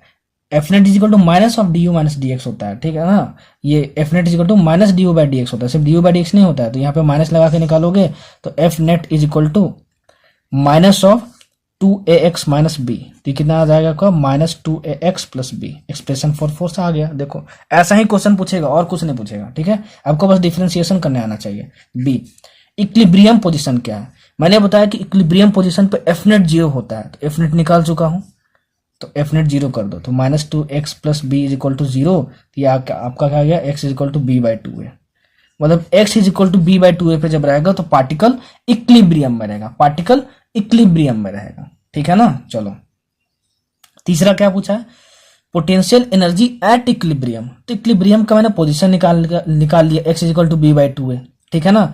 तो अगर मैं पोटेंशियल एनर्जी का expression as a function of x दिया है, तो x की वैल्यू यहाँ रख दूं, तो हमको u मिल जाएगा इक्विलिब्रियम पे। तो इक्विलिब्रियम पे वो कब है, जब x is equal to B by 2a है, तो u is equal to a into B by 2a का whole square minus b into B by 2a, तो कितना आ गया, A B square by 4a square minus B square by 2a, ठीक है ना, ये आपका आ गया, समझ में आया आपको, ठीक है। तो देखो ये और ये कैंसिल हो गया, तो ये B square by 4a minus B square by 2a, ठीक है, तो ये कितना आपका हो गया, minus B square by 4a, minus B square by 4a। आया समझ में आपको, ठीक है, इससे बाहर क्वेश्चन नहीं आएगा भाई, ठीक है, इससे बाहर क्वेश्चन नहीं आएगा, ठीक है। तो f is equal to minus D U by D X पे ऐसा ही क्वेश्चन आपसे पूछा जाता है, ठीक है। अब 3 टाइप का आपसे इक्विलिब्रियम पूछ लिया जाता है, 3 टाइप का इक्विलिब्रियम। देखो पहला होता है स्टेबल इक्विलिब्रियम, स्टेबल इक्विलिब्रियम, ठीक। दूसरा होता है आपके पास अनस्टेबल इक्विलिब्रियम, अनस्टेबल इक्विलिब्रियम, और तीसरा आपके पास होता है न्यूट्रल इक्विलिब्रियम, न्यूट्रल इक्विलिब्रियम। देखो क्योंकि तीनों में इक्विलिब्रियम लिखा हुआ है, तो इक्विलिब्रियम का ये कंडीशन तो पहला होता है कि F net is equal to 0 होना चाहिए, तो सब में लिख दो F net is equal to 0, ठीक है, लिख दिए। अच्छा अगर F net is equal to 0 है, ठीक है ना, तो F is equal to minus D U by D X होता है, ठीक है। तो अगर ये 0 हो गया एफ नेट, तो D U by D X भी 0 होगा, तो सब में D U by D X is equal to 0 लिख दो, लिख दिए। देखो सब कुछ अच्छे से एक्सप्लेन करके बता रहा हूं, ठीक है ना, एकदम आसानी से, ठीक है। स्टेबल इक्विलिब्रियम के लिए D two U by D X two positive होता है, अनस्टेबल इक्विलिब्रियम के लिए dTu/dx2 निगेटिव होता है और न्यूट्रल इक्विलिब्रियम के लिए dTu/dx2 जीरो होता है। देखो ये दोनों चीजें तो सेम थी सब में, ये अलग अलग थी। तो ग्राफ जब आपको दिया रहता है ना, अभी ग्राफ बताता हूँ ग्राफ कैसा दिया रहेगा। तो ग्राफ में कैसे पहचानेंगे कि कौन सा पॉइंट स्टेबल इक्विलिब्रियम का है कि अनस्टेबल का है कि न्यूट्रल का है, तो ये पॉइंट मदद करेगा, ये और ये, ठीक है ना। या फिर आप ये समझ लेना कि स्टेबल इक्विलिब्रियम पे जो पोटेंशियल एनर्जी होती है वो मिनिमम होती है, अनस्टेबल इक्विलिब्रियम पे जो पोटेंशियल एनर्जी होती है वो मैक्सिमम होती है, न्यूट्रल इक्विलिब्रियम पे जो पोटेंशियल एनर्जी होती है वो कांस्टेंट होती है, ठीक है। तो सबसे पहले तो देखना कि इक्विलिब्रियम के लिए du एफ नेट जीरो कहाँ हो रहा है, एफ नेट मतलब du/dx जीरो कहाँ हो रहा है, ठीक है ना। तभी तो ये पहले पता करोगे कि तीनों इक्विलिब्रियम है, तब तो पता करोगे कि इक्विलिब्रियम में स्टेबल है कि अनस्टेबल है कि न्यूट्रल है। तो सबसे पहले ये देखना कि du/dx जीरो कहाँ हो रहा है, ठीक है ना। अच्छा, उसके बाद देखना कि u मिनिमम कहाँ है, u मैक्सिमम कहाँ है, u कांस्टेंट कहाँ है, ठीक है। देखो कैसे क्वेश्चन पूछेगा तुमसे यहाँ पे, देखो ये आपका ऐसा ग्राफ दिया हुआ है u और x के बीच में, ठीक है। x क्या है आपका डिस्प्लेसमेंट, x क्या है आपका डिस्प्लेसमेंट, ठीक है। और u क्या है आपका, बताओ u क्या है आपका पोटेंशियल एनर्जी। इसके बीच में ग्राफ दिया है, याद रखना u और x के बीच में ग्राफ दिया हुआ है, कुछ ऐसा देखो, ऐसा कुछ ग्राफ दिया हुआ है, ठीक है। अच्छा, ये आपका पॉइंट B है, ये आपका पॉइंट E है, ठीक है ना, और ये ऐसे है। तो ये आपका पॉइंट H है, ये पॉइंट D है, और ये पॉइंट BED मान लो, ठीक है। आपको बताना है कि इसमें से कौन सा पॉइंट स्टेबल इक्विलिब्रियम को रिप्रेजेंट कर रहा है, इसमें से कौन सा पॉइंट अनस्टेबल को रिप्रेजेंट कर रहा है, और इसमें से कौन सा पॉइंट न्यूट्रल इक्विलिब्रियम को डिनोट कर रहा है, ठीक है ना। चलो, तो मैंने सबसे पहले बोला था कि इक्विलिब्रियम, इसका मतलब कि du/dx = 0, du/dx = 0, du/dx = 0 सब पे होना चाहिए, ठीक है ना। तो पहले ये देख लो कि कौन कौन से पॉइंट पे du/dx = 0 है। ये du/dx जो होता है ना वो कहलाता है स्लोप ऑफ ux ग्राफ, ठीक है ना, याद रखना ये मैथमेटिकल टर्म है, ठीक है ना। मैं पहले बता चुका हूँ, वेक्टर्स में बताया हूँ या फिर इक्वेशन ऑफ मोशन में बताया हूँ, ठीक है ना, मतलब कैनेमेटिक्स में बताया हूँ। नहीं आता है तो अभी बता दिया कि du/dx इसको डिनोट करेगा ux ग्राफ में स्लोप ऑफ ux ग्राफ को। तो बताओ यहाँ पे स्लोप कितना है, 0 है। होप कितना आता होगा, नहीं आता है तो भाई पहले सीख लेना कि स्लोप कैसे निकालते हैं। यहाँ पे स्लोप 0 है, यहाँ भी स्लोप 0 है, यहाँ भी स्लोप 0 है। स्लोप 0 कब होता है, नहीं आता है तो बस इतना याद रखना कि जो भी अगर इस पॉइंट पे एक टेंजेंट ड्रॉ करोगे ना, अगर वो पैरेलल आ जाएगा ना एक्स एक्सिस के, तो समझ जाना कि स्लोप 0 होगा। टेंजेंट ड्रॉ करना यहाँ पे, वो एक्स एक्सिस के पैरेलल आ गया तो समझना कि स्लोप 0 होगा। यहाँ देखो, इसको यहाँ पे टेंजेंट ड्रॉ करिए स्लोप 0, यहाँ टेंजेंट ड्रॉ करिए स्लोप 0। देखो अब यहाँ पे तुम टेंजेंट ड्रॉ करो, ऐसा आएगा कुछ, ठीक है ना। तो सर ने बोला था टेंजेंट ड्रॉ करो, इसके पैरेलल में आएगा तो स्लोप 0 होगा। तो देखो ये लाइन पैरेलल में आया क्या, नहीं है, तो स्लोप 0 नहीं होगा। इस पॉइंट पे देखो ऐसा कुछ, तो क्या ये इसके पैरेलल है क्या, नहीं है, तो यहाँ पे स्लोप 0 नहीं होगा। तो डी और सी पॉइंट को तो आप ऐसा ही हटा दो, क्योंकि सबसे पहले du/dx = 0 देखना है, मतलब स्लोप 0 देखना है। तो इस पॉइंट पे और इस पॉइंट पे स्लोप आपका क्या हो गया, 0 हो गया, ठीक है। अब स्टेबल इक्विलिब्रियम पे u मिनिमम था, ठीक है ना। तो देखो ये u का कर्व है, ये वाला y एक्सिस, तो u मिनिमम यहाँ पर है, देखो सबसे कम है। तो जो b पॉइंट है ना वो स्टेबल इक्विलिब्रियम का है, ठीक है। E पे देखो u मैक्स है, देखो ये y एक्सिस है तो ये u मैक्स है आपका, ठीक है ना। और यहाँ पे du/dx = 0 भी है, तो E है वो अनस्टेबल इक्विलिब्रियम है, ठीक है। H पॉइंट पे देखो आपको ये u एक्सिस है, H पॉइंट पे वो u ऐसे हो गया है, मतलब u ऐसे हो गया है, मतलब x कितना भी बदल रहा है u कांस्टेंट है। तो जब u कांस्टेंट होता है तो न्यूट्रल इक्विलिब्रियम, तो H क्या है, न्यूट्रल इक्विलिब्रियम में है, ठीक है। तो F = -du/dx से जो क्वेश्चन आता है मैंने बता दिया। और पोटेंशियल एनर्जी कर्व इसको बोलते हैं, कैसे कर्व बोलते हैं इसको, पोटेंशियल एनर्जी कर्व बोलते हैं। पोटेंशियल एनर्जी कर्व पे जैसा क्वेश्चन आता है मैंने आपको वो भी बता दिया, ठीक है। तो यहां से ऐसे ही क्वेश्चन आएंगे, इसके अलावा और कुछ भी नहीं आएगा। ठीक है, चलो अब हम लोग आगे बढ़ते हैं। अब क्या हमारा बच गया, हमारा बच गया पावर। पावर जो होता है वो होता है work done per unit time, मतलब वर्क डन बाय टाइम। ठीक है, अगर वर्क डन कांस्टेंट हो तो, ठीक है ना, वर्क डन अगर कांस्टेंट हो तो, ठीक है ना, वर्क डन बाय टाइम होता है। इसका पावर का जो यूनिट होता है ना वो होता है वाट। क्या होता है, वाट। एक कन्वर्जन आप याद रखना कि एक हॉर्स पावर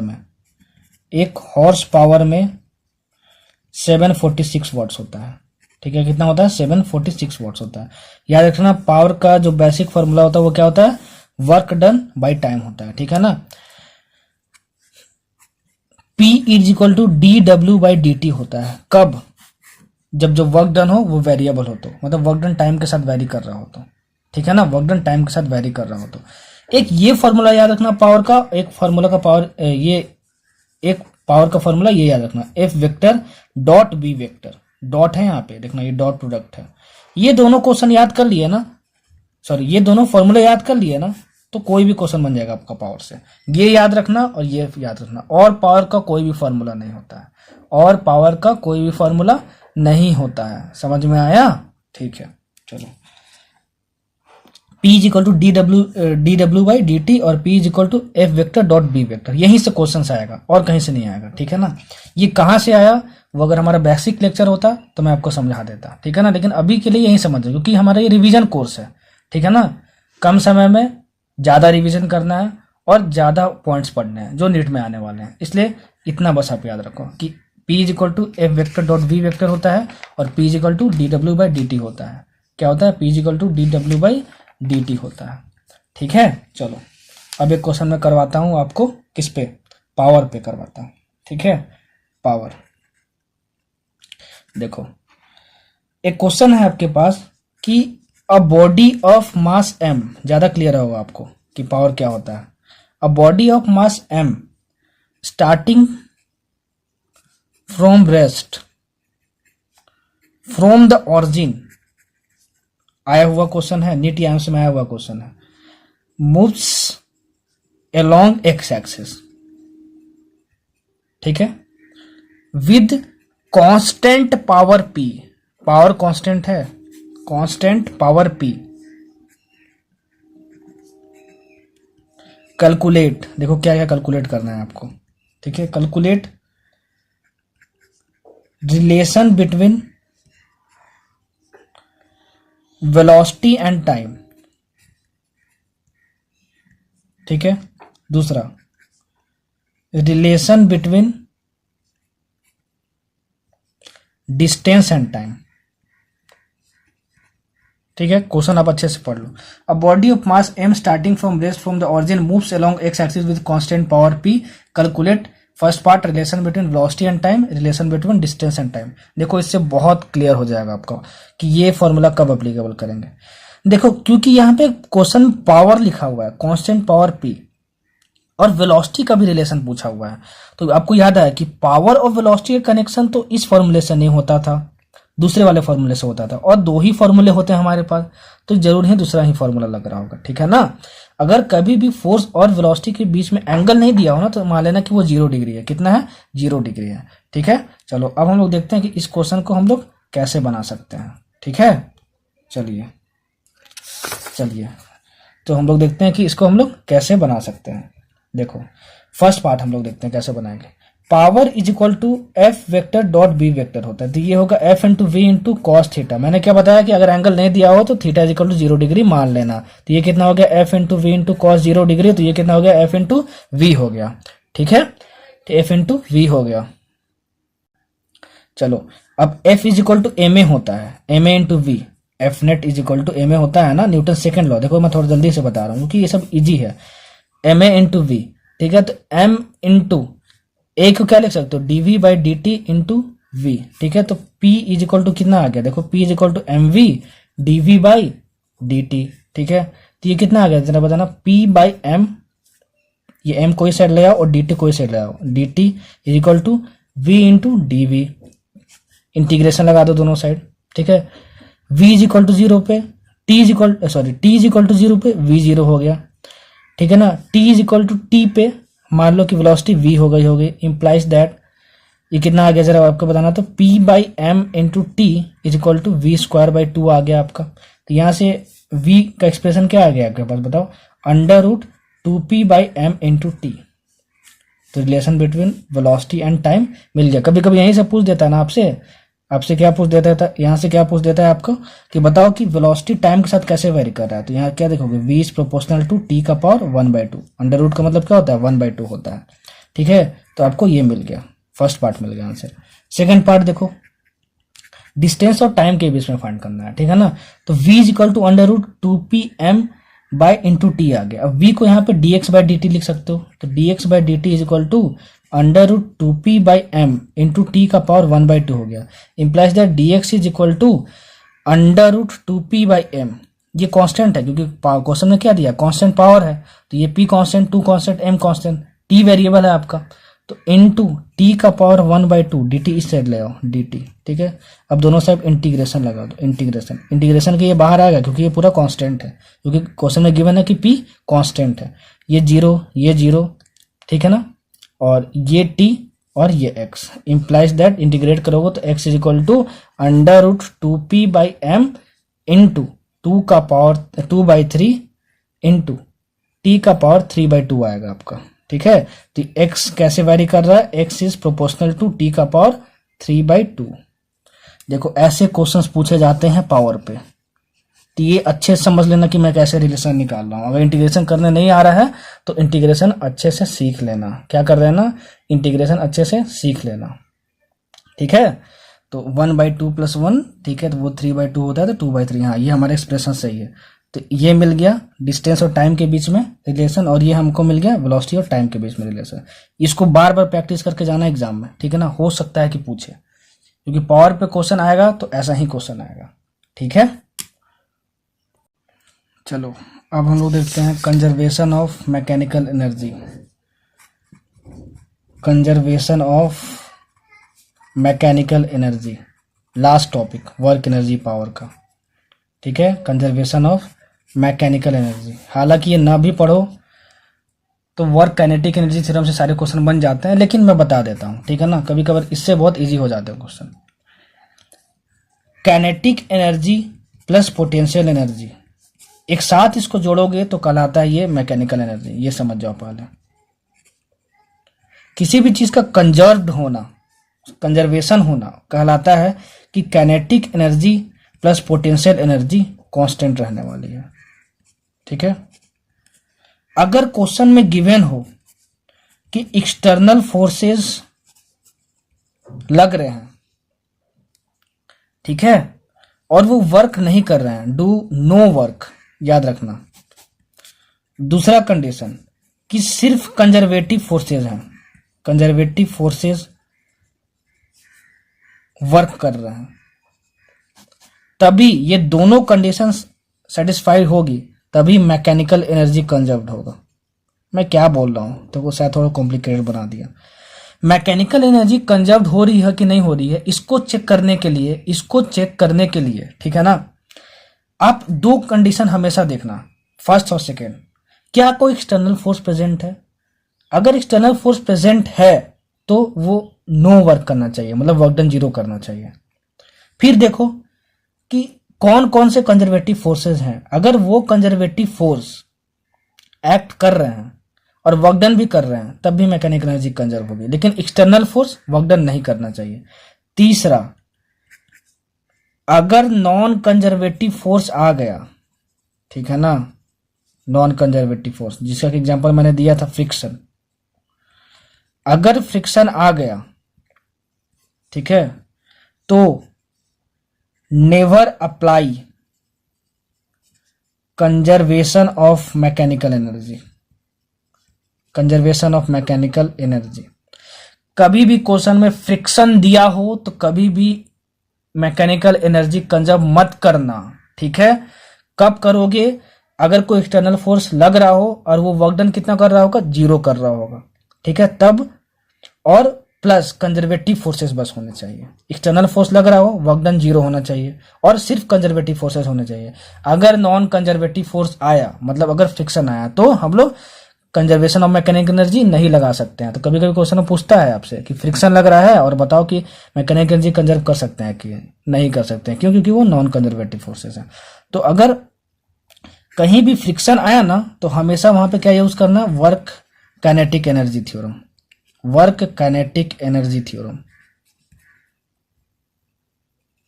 ठीक है, आया समझ में? चलो इस पे हम लोग एक क्वेश्चन करते हैं, ठीक है ना, कि मैकेनिकल एनर्जी कैसे कंजर्व होगी, कैसे नहीं होगी। देखो एक फेमस क्वेश्चन, देखो एक स्ट्रिंग है ये और ये एक सीलिंग है, ठीक है। ये एक ब्लॉक इससे लटका हुआ है, ब्लॉक का मास m है, ठीक है ना, ब्लॉक का मास कितना है, m है। अच्छा, यहां पे इसकी स्पीड v है, ठीक, और यहां पे इस ब्लॉक की स्पीड v1 है, v1 है स्पीड। ये सर्कुलर पाथ होगा, हमको पता है, और ये एंगल हमारा थीटा है, ठीक, ये एंगल हमारा क्या है, थीटा है। मैं आपसे बस ये पूछ रहा हूं ना यहां पर कि बताओ मैकेनिकल एनर्जी कंजर्व होगी कि नहीं होगी, और अगर मैकेनिकल एनर्जी कंजर्व होगी तो उसका एक्सप्रेशन लिख के बताओ। दोनों अच्छे समझना। देखो सबसे पहले इस ब्लॉक का एफबीडी बनाओ, तो इस ब्लॉक का एफबीडी बनाओगे तो एक mg फोर्स लग रहा होगा और एक t लग रहा होगा, ठीक है। यहां पर जब वो यहां पर आएगा तो एक mg लग रहा होगा और एक t लग रहा होगा, देखो। और डिस्प्लेसमेंट कैसा है, देखो ऐसे है, डिस्प्लेसमेंट का डायरेक्शन यहाँ पे, सर्कुलर मोशन में बताया था डिस्प्लेसमेंट का डायरेक्शन फाइंड करना है सर्कुलर आर्क में, तो उस पर टेंशन ड्रॉ कर दो यहाँ पे इस डायरेक्शन में। तो यहाँ पे टेंशन ऐसे लग रहा है, यहाँ पे टेंशन ऐसे लग रहा है। तो देखो डिस्प्लेसमेंट ये, टेंशन ये, दोनों के बीच का एंगल 90 डिग्री, टेंशन ये, डिस्प्लेसमेंट ये, दोनों के बीच का एंगल 90 डिग्री, ठीक है ना। तो एक्सटर्नल फोर्स तो हमारे पास टी था, ठीक है ना। तो टी क्या वर्क डन कर रहा है बताओ, टी वर्क डन कर रहा है T into D S into cos 90 degree, मतलब 0। भाई ये तो 0 वर्क डन कर रहा है, क्योंकि टेंशन जो है वो एक्सटर्नल फोर्स है, ठीक है ना, तो वर्क डन 0 कर रहा है। और mg हमारे पास लग रहा है, तो mg तो वर्क डन कर सकता है, ठीक है। तो अगर सिर्फ कंजर्वेटिव फोर्सेस लग रहे हो और वो वर्क डन कर रहे हो, और कोई एक्सटर्नल फोर्स कर रहा हो और वो वर्क डन 0 कर रहा हो, तो मैकेनिकल एनर्जी कंजर्व हो सकती है। तो यहाँ पे मैकेनिकल एनर्जी कंजर्व्ड होगी, ठीक है। अच्छा, अब mechanical energy is equal to kinetic energy plus potential energy होती है, ठीक है। तो अगर हम मुझे पोटेंशियल एनर्जी लिखना हो तो हमें क्या करना पड़ता है, रेफरेंस मानना पड़ता है। सर ने बताया जब भी पोटेंशियल एनर्जी आ गया तो रेफरेंस मानना पड़ता है। तो इसको मैंने रेफरेंस मान लिया, और ये हाइट h है, मान लो वर्टिकल हाइट h, ठीक है, ये वर्टिकल हाइट h है आपका। अच्छा, ये वर्टिकल हाइट h है। तो इनिशियल काइनेटिक एनर्जी देखो half into M into we square is equal to reference पे, ठीक है ना, रेफरेंस पे ग्रेविटेशनल पोटेंशियल एनर्जी कितनी होगी, +0, ठीक है, जो कि vertical height mg into H, तो h 0 है, तो यहाँ पे 0 होगा, इज इक्वल टू यहाँ पे कितना हुआ, half into M into we one square kinetic energy, plus ये रिफरेंस है, तो रिफरेंस से ऊपर जाओगे तो ग्रेविटेशनल पोटेंशियल एनर्जी कितनी होगी, mg इंटू एच होगी, ठीक है ना, और वो पॉजिटिव होगा, मैं आपको बता चुका हूँ। तो ये एक्सप्रेशन हुआ आपका। और ध्यान देना ये h लिखना आना चाहिए आपको, ये वर्टिकल हाइट, ठीक है ना, ये भी मैं आपको बता दे रहा हूं। अगर इसका लेंथ l होगा, देखो अगर इसका लेंथ l होगा, ठीक, तो ये वर्टिकल हाइट h का एक्सप्रेशन कैसे आएगा वो मैं आपको बता रहा हूं। देखो ये आपका l है, ये भी l है आपका, ठीक है ना, ये आपका वर्टिकल हाइट h है ये। तो अगर ये थीटा है, ठीक है ना, और ये पूरा l है, ये पूरा l है और ये भी पूरा l होने वाला है, ठीक है। अच्छा, इस ट्रायंगल में देखो, इस वाले ट्रायंगल में ये पूरा l है, ये लेंथ मैं निकालना चाहूँ ओ ए बी ट्रायंगल में, ठीक है, तो मैं cos थीटा लिखूं तो ये x हुआ, x by L implies that x is equal to l cos theta हुआ। ये लेंथ कितना आ गया, l cos थीटा हुआ, ठीक है। तो इस वाले पार्ट में से क्या ये वाला पार्ट हम माइनस कर देंगे तो ये हमको मिल जाएगा क्या, हाँ मिल जाएगा। तो h इज इक्वल टू कितना हुआ आपका, l minus L cos theta, तो ये कितना हुआ, l into 1 minus cos theta. ये याद रखना, डायरेक्ट याद रखो तो ज्यादा बेटर है। तो यहाँ h की जगह l into 1 minus cos theta भी रख सकते हो। l is length of string, l is length of string. समझ में आया, ठीक है। काफी फेमस क्वेश्चन है, नेट में पूछा हुआ है इसका एप्लीकेशन। ठीक है ना। तो यहाँ पे ऐसे मैकेनिकल एनर्जी कंजर्व करते हैं। और देखो अगर नहीं समझ में आया ना कि मैकेनिकल एनर्जी कंजर्व हो रही है कि नहीं हो रही है, ठीक है, तो क्या कर देना, वर्क काइनेटिक एनर्जी थ्योरम लगाना, क्योंकि वो हमेशा अप्लीकेबल है। ठीक है, तो चलो हमारा सब कुछ कवर हो गया अब। ठीक है, हमने सब कुछ सीख लिया बहुत अच्छे तरीके से। अब ज्यादा से ज्यादा क्वेश्चन बनाना। चलो मैं एक क्वेश्चन स्प्रिंग पे आपको बता देता हूँ ना कि स्प्रिंग पे कैसे क्वेश्चन पूछे जाते हैं, क्योंकि मैंने अभी तक स्प्रिंग का एक भी क्वेश्चन शायद नहीं करवाया। तो चलो एक क्वेश्चन मजेदार स्प्रिंग का भी देख लेते हैं।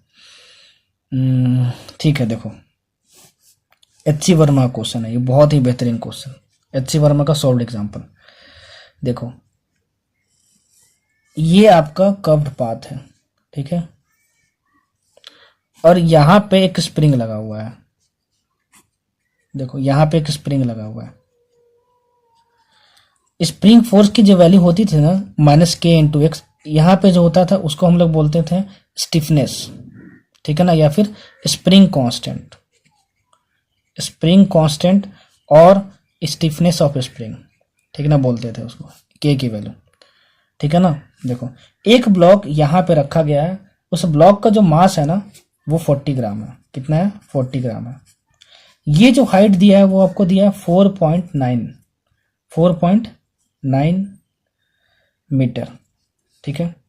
जी की जो आपको वैल्यू लेनी है वो है 9.8 मीटर पर सेकेंड स्क्वायर। सुनना, अभी सब मैंने वैल्यू बता रहा हूँ। इसमें जो स्प्रिंग कांस्टेंट की वैल्यू दी है ना, k इज इक्वल टू दी हुई है, कितनी दी हुई है? k is equal to 400 newton meter. देखो अब देखो क्वेश्चन बोल क्या रहा है, ये जो वेज है ये फिक्स्ड है, 4.9 मीटर वर्टिकल हाइट से एक ब्लॉक को तुम गिरा रहे हो यहां से, ठीक ना, छोड़ दो। ये स्प्रिंग पहले नेचुरल लेंथ में था, तो देखो इसको तुम गिराओगे तो देखो ये फिसलते फिसलते फिसलते फिसलते यहां पे आएगा। तो बताओ कि ये स्प्रिंग मैक्सिमम कितना कॉम्प्रेस होगी? मैक्सिमम कॉम्प्रेशन ऑफ स्प्रिंग, ठीक है, ये फाइंड करना है आपको, उसकी वैल्यू बतानी कितनी होगी। देखो कैसे सॉल्व करेंगे। क्या यहां पे कोई एक्सटर्नल फोर्स लग रहा है? हाँ लग रहा है। कौन सा? N। देखो ये N लग रहा है, N लग रहा है ना। हाँ, तो अगर ये N है तो यहाँ डिस्प्लेसमेंट क्या होगा? इस डायरेक्शन में होगा 90 डिग्री। अगर ये N है तो डिस्प्लेसमेंट किस डायरेक्शन में होगा? इस डायरेक्शन में होगा 90 डिग्री। तो ये N वर्क डन कितना कर रहा है? 0 कर रहा है, एक्सटर्नल फोर्स। क्या और बाकी जो फोर्सेज हैं सिर्फ कंजर्वेटिव फोर्सेज हैं? तो कौन कौन से और फोर्सेज लगेंगे बताओ? mg लगेगा, और जब ये इसके कांटेक्ट में आएगा तो स्प्रिंग फोर्स लगेगा। तो स्प्रिंग फोर्स और mg दोनों कंजर्वेटिव फोर्सेस होते हैं, और अगर सिर्फ कंजर्वेटिव फोर्सेस एक्ट कर रहे हो और वर्क कर रहे हो तो मैकेनिकल एनर्जी कंजर्व होती है। एक्सटर्नल फोर्स नॉर्मल था, ठीक है, वर्क डन 0 कर रहा था, तो मैकेनिकल एनर्जी कंजर्व हो सकती है, ठीक है। अब देखो मैक्सिमम कंप्रेशन कब हो रहा होगा? ये जो ब्लॉक है इसकी, ये यहां से यहां पे आएगा, इसकी कोई स्पीड होगी यहाँ पे v, तो ये कब तक इस स्प्रिंग को दबाते रहेगा? जब तक ये इसकी स्पीड ये v मत हो जाए। मान लो ये यहां पे आया और इसकी स्पीड अगर 0 नहीं हुई होगी, ठीक है, तब ब्लॉक और आगे बढ़ते रहेगा और ये स्प्रिंग और दबते रहेगा, मतलब कंप्रेशन होते रहेगा। तो मैक्सिमम कंप्रेशन कब होगा? जब ये खुद ब्लॉक रुक जाए। तो ब्लॉक रुक जाएगा तो अब उसको आगे नहीं दबा पाएगा, तो वो मैक्सिमम कंप्रेशन होगा। तो मान लो वो मैक्सिमम कंप्रेशन x है, ठीक है ना। चलो, और जब मैक्सिमम कंप्रेशन हो गया उस स्टेट की और इस स्टेट की मैं बात कर रहा हूं, ठीक है, और मैंने रेफरेंस इसको मान लिया, रेफरेंस इसको मान लिया। तो इस रेफरेंस के रेस्पेक्ट में, ठीक है ना, इस रेफरेंस के रेस्पेक्ट में जब मैं यहां पे देखूं कि इस ब्लॉक के पास कौन सी एनर्जी है, तो ब्लॉक तो पहले रेस्ट पे था, U = 0, तो काइनेटिक एनर्जी इनिशियल 0 है, ठीक है। पोटेंशियल एनर्जी कुछ है क्या? हाँ है। इसको रेफरेंस मानो तो इसके ऊपर, मतलब m × g × h पॉजिटिव होगा। ये वर्टिकल हाइट लेना h, मैंने बताया था पोटेंशियल एनर्जी में। ये इनिशियल कंडीशंस हुई, ठीक है। फाइनल कंडीशन कौन सा ले रहा हूं? यहां पर, ठीक, फाइनल कंडीशंस। अच्छा, फाइनल कंडीशन अब मैं देखता हूं, ठीक है। तो जब वो यहां पर आ गया होगा तो मैक्सिमम कंप्रेशन की बात करो तो यहाँ पे स्पीड इसकी 0 हो गई होगी, तो काइनेटिक एनर्जी कितनी हो गई? यहाँ पे 0 हो गई। पोटेंशियल एनर्जी कुछ होगी क्या? हाँ होगी, क्योंकि अब स्प्रिंग दब गया, ठीक है ना। तो मैंने बताया था कि स्प्रिंग अगर x दब जाए या फिर x इलोंगेट हो जाए तो उसमें एनर्जी होती है ½ स्प्रिंग पोटेंशियल एनर्जी। देखना मेरे स्लाइड्स में आप, उसमें मैंने बताया। तो ये ½ हो गया। मैंने बताया कि मैकेनिकल एनर्जी क्या होगी? अब कंजर्व होगी, मैकेनिकल एनर्जी कंजर्व होगी, ठीक है। तो initial kinetic energy plus potential energy equal to final. तो ये M G H is equal to कितना आ गया, हाफ इंटू के इंटू एक्स स्क्वायर हो गया, ठीक है ना। आप यहां से सॉल्व करना, एक्स की वैल्यू आपकी आएगी 9.8 सेंटीमीटर, समझे। देखो तो ऐसे सॉल्व किया जाता है वर्क का क्वेश्चन, एनर्जी का क्वेश्चन और पावर का क्वेश्चन। मैंने जितने भी कॉन्सेप्ट्स बताए हैं वो नीट पॉइंट ऑफ व्यू से मोर देन इनफ है, इससे बाहर कुछ नहीं आने वाला है। मैंने जो जो क्वेश्चंस करवाए हैं बहुत सेलेक्टिव करवाए हैं, ताकि मैंने जितना भी आपको बताया वो सब कुछ कवर हो जाए। अब क्योंकि ये क्रैश कोर्स है तो इसमें बहुत सारे क्वेश्चंस कराना तो बहुत मतलब इम्पॉसिबल टाइप है कि मतलब ये क्रैश कोर्स भी हो, 1-2 घंटे में आप पढ़ भी लो और ढेर सारे क्वेश्चंस भी कर लो, तो वो पॉसिबल नहीं है। लेकिन ये पॉसिबल है कि जितने भी कॉन्सेप्ट्स आपको बताने चाहिए वो मैं बता पाऊँ, तो वो मैंने आपको बताया भी है, ठीक है। अब ज़्यादा से ज़्यादा क्वेश्चन किसको बनाना है, आपको बनाना है। जितना ज़्यादा क्वेश्चन बनाओगे उतना ज़्यादा क्लियर होगा। देखो मुश्किल से आपके पास 80 दिन है, ठीक है ना, तो मैं आपको यही रिकमेंड करूंगा कोई और बुक मत बनाओ, मेरे कॉन्सेप्ट्स पढ़ो, उससे रिवीजन करो, वो मोर देन इनफ है। और जो भी आपका प्रीवियस ईयर का है ना वो बना लो, कम से कम प्रीवियस 10 ईयर का तो बना के जाना फिजिक्स के लिए, ठीक है ना। उससे बहुत सिमिलर टाइप के क्वेश्चंस आएंगे, फंसोगे नहीं तुम, अच्छा स्कोर कर लोगे, ठीक है। तो मेरे कॉन्सेप्ट से आप रिवाइज करो, मेरे लेक्चर से रिवाइज करो, ठीक है ना। अगर आपको हेल्पफुल लगे तो और लोगों की मदद करो, मदद करना देखो भाई बहुत अच्छी बात होती है, ठीक है। और अपने आप पे भरोसा रखो कि मैं कर लूंगा, भरोसा सबसे बड़ी चीज होती है। भरोसा नहीं कर पाओगे तो कुछ भी नहीं कर पाओगे, ठीक है। तो अपने आप पे भरोसा करो। लेक्चर पसंद आई हो दूसरे के साथ शेयर करो, दूसरों की भी मदद हो जाए, ठीक है ना। आपका क्या फर्ज है, आप ज्यादा से ज्यादा क्वेश्चन बनाओ, ठीक है। जितना ज्यादा क्वेश्चन बनाओगे उतना ज्यादा फिजिक्स क्लियर होगा, ठीक। अब आप सोच रहे होगे सर आपने वर्टिकल सर्कुलर मोशन नहीं बताया, ठीक है ना। तो वर्टिकल सर्कुलर मोशन मैं अगले लेक्चर में कवर करूंगा, ठीक है। वहां से भी एक क्वेश्चन आने का चांस होता है, ठीक है। तो अपना ध्यान रखना, खूब मेहनत करो, खूब क्वेश्चन बनाओ। अगर कुछ डाउट आए तो दोबारा बोलूंगा, कमेंट में आप बताओ, ठीक है ना, मैं उसका जरूर रिप्लाई करूंगा, ठीक है। फिर अपना ध्यान रखना, मिलते हैं अगले लेक्चर में। Thank you.